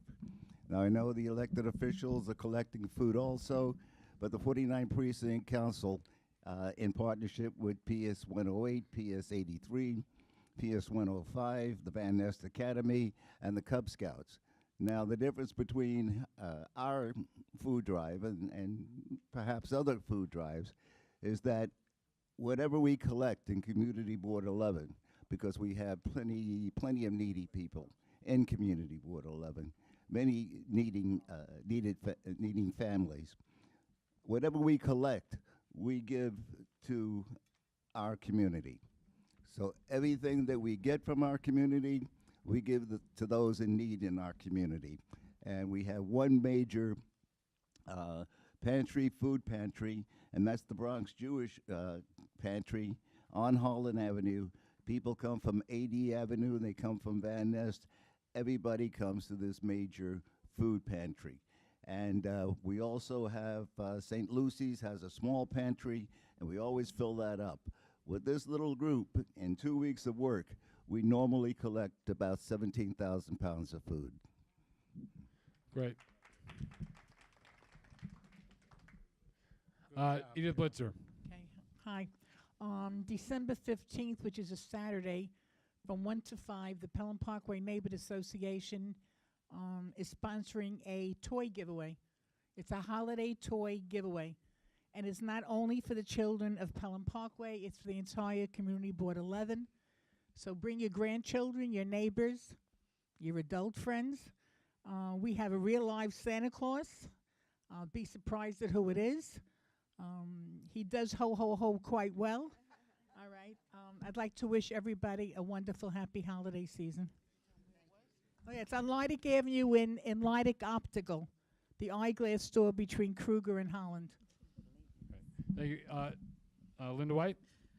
Yes, I'm not sure I'm going about this correctly, but Van Nest has been asking for a light at Melville Street and Morris Park for a coon's age. For you young people, that means a long time. About 3 or 4 days ago, we saw the most horrific accident at Melville and Morris Park. Because of the traffic going downtown, people are getting disgusted, they're making U-turns anywhere, whatever the case may be. When you have people with trucks and things and big vans who park at the end of blocks, when people are coming out those blocks, they can't see. And that's a curve there. The gentleman was coming out of Melville Street.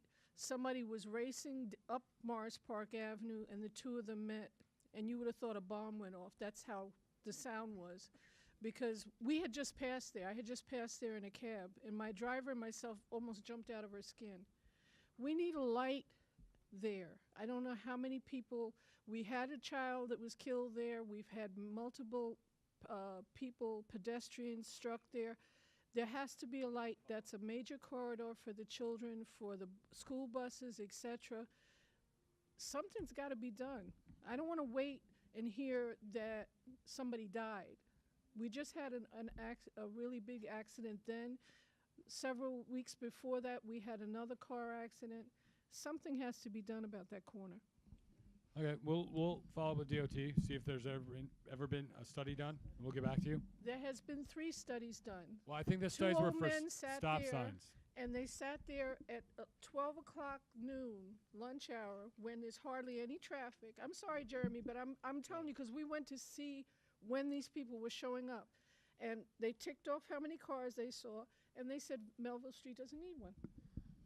And also to clarify, because I know I'm thinking something else, we're talking about a street light, or not a lamp. We're talking about a red and green stoplight. Okay. Yeah, they have done studies. You're right. Okay. We can see if they've done it again, whatnot. Any other new business? I wanted to say something to Linda. Linda, yes, can't the community ask for a sign that says no parking from here to corner, so that the corners would be, easily seen and vacant? And I know it can be done. Okay, Hold on, one person at a time, please. Linda? The problem with that, unfortunately, is I wouldn't do that to my neighborhood as it is parking now. People are parking on top of each other. They're parking on the hydrants, parking in driveways. There's fights breaking out. Van Nest Avenue, people rush to Van Nest Avenue thinking Van Nest Avenue is better than Morris Park, and they run into the same stoppage. It wouldn't help. It wouldn't help. No, I understand. At one point I'd spoken to Jeremy about something like that, but it wouldn't help. It's a good suggestion, though. Debbie Kotlick? Daylighting would not even help the situation because then somebody else is going to be parking in that spot. I'm not naming types of names or whatnot because I've been asking for 16 years for a stop sign over by my place. They gave a daylighted spot, and unnamed people are always parking in that spot, and it's still causing a blind issue. Any other new business?